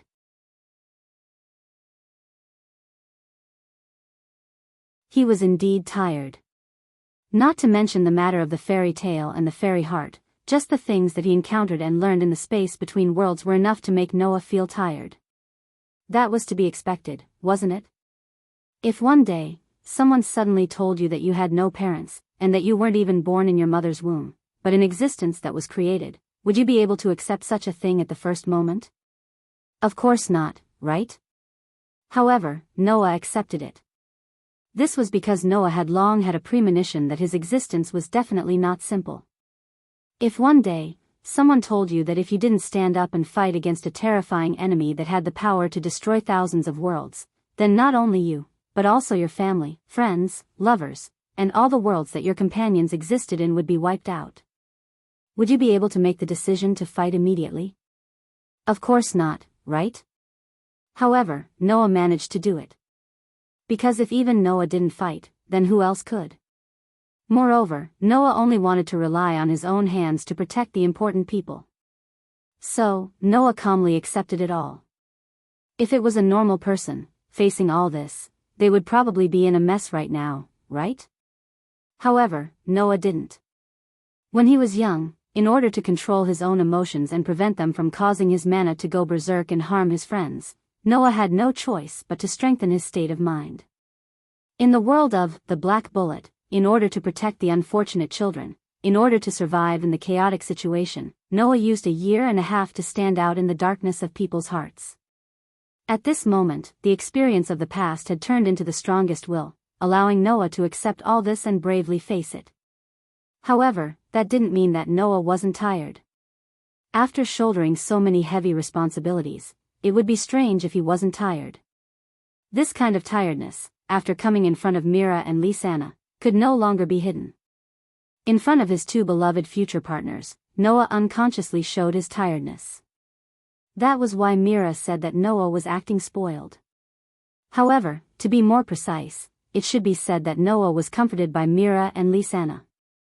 Mira and Lisanna seemed to be able to vaguely sense something and hugged Noah tightly, hoping to comfort Noah's heart.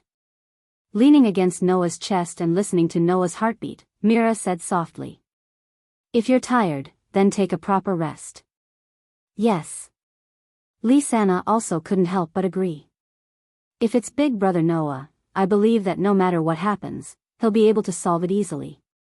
The two girls were very considerate and didn't ask Noah about the things he was hiding in his heart. Since Noah didn't say anything, it meant that either it was something unimportant, or it was something that Noah had to solve alone. Although Mira and Lisanna felt sorry for Noah and wanted to help Noah, they couldn't help it.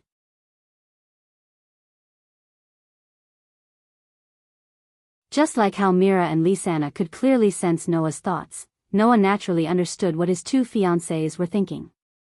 "Alright, don't think too much," Noah said firmly as he hugged his two fiancés tightly. "Even if it's just for the two of you, I won't compromise with anyone." As he spoke, Noah stared at the top of the tent. His dark and deep eyes glowed with an unprecedented brilliance. Even if it's an existence that can destroy the world. Upon hearing Noah's words, Mira and Lisanna's hearts calmed down. "I know that you must have something very important to do." Mira looked up at Noah and revealed an extremely gentle smile. "I just hope that you can remember that no matter what happens, there are people here waiting for you to come back. Big Sister Mira is right. No matter what happens, we will wait for Big Brother Noah to come back." Lisanna nodded firmly. "So, Big Brother Noah, no matter what happens, you must remember to come back, okay?" "Of course." Noah couldn't help but kiss his two fiancés' foreheads. "I can't bear to give up on my two delicate fiancés." "Fiancés?" Mira didn't resist Noah's intimacy and only murmured longingly. "I wonder when I can become your real wife." Upon hearing that, Noah was stunned on the spot and fell into deep thought. Lisanna said with a hint of longing in her voice, "Come to think of it, in this era, we were already engaged 7 years ago.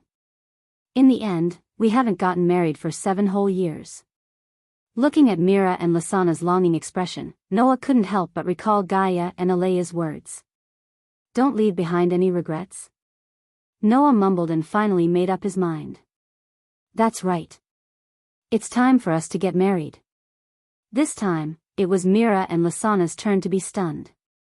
Under such circumstances, Noah suddenly smiled. "After the Great Demon Battle Exhibition competition, let's get married." The two sisters widened their eyes at the same time. Then, they smiled happily.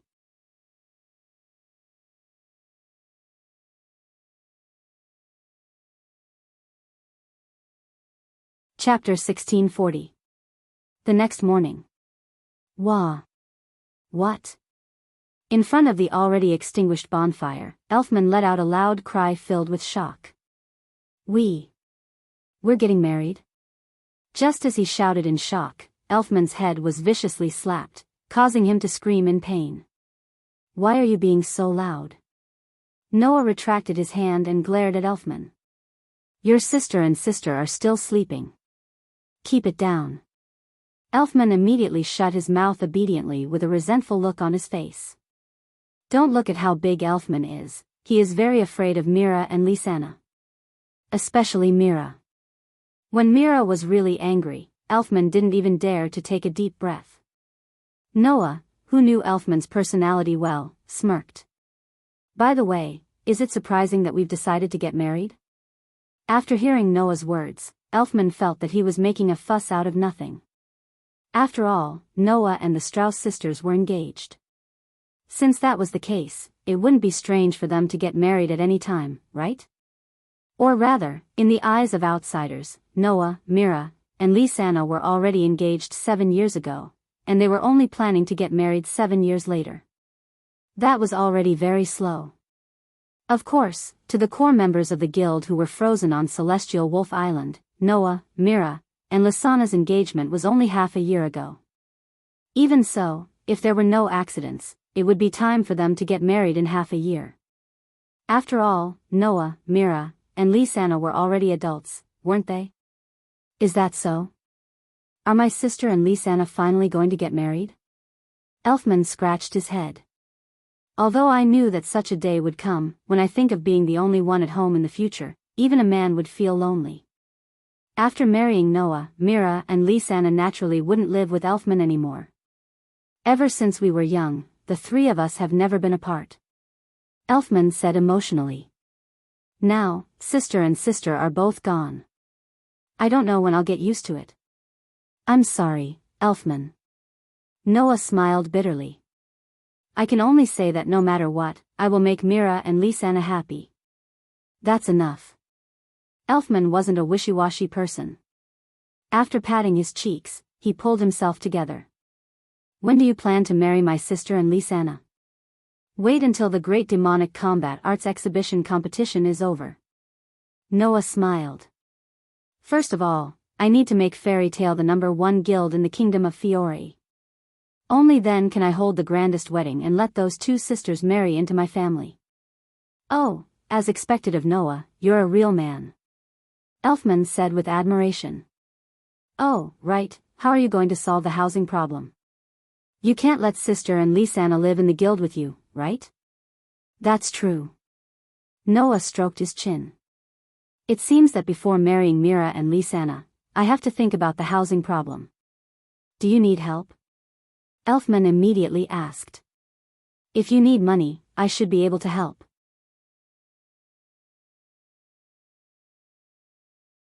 If I have to rely on my brother-in-law to pay for my new house, won't I be despised to death?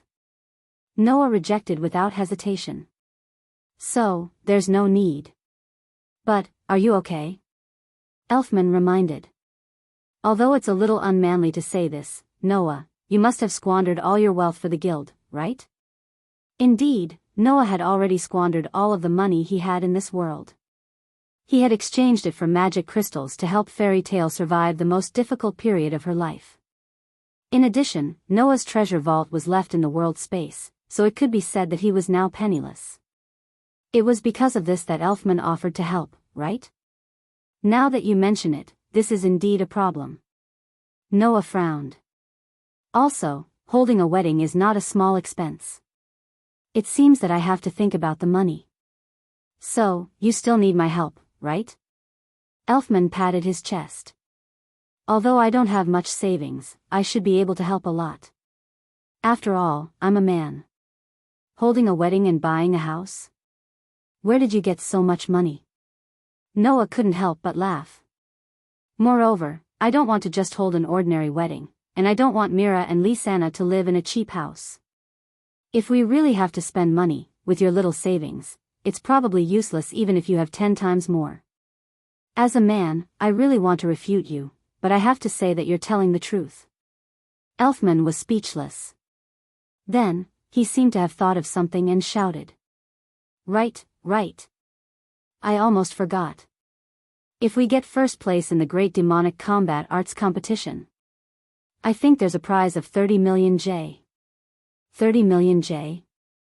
Noah was surprised. There's such a thing? What? Elfman asked curiously. Didn't the president tell you about this? No. Noah was speechless, and his heart skipped a beat. Grandfather wants us to participate in the Great Demonic Combat Arts Competition. It can't be because of the 30 million J, right?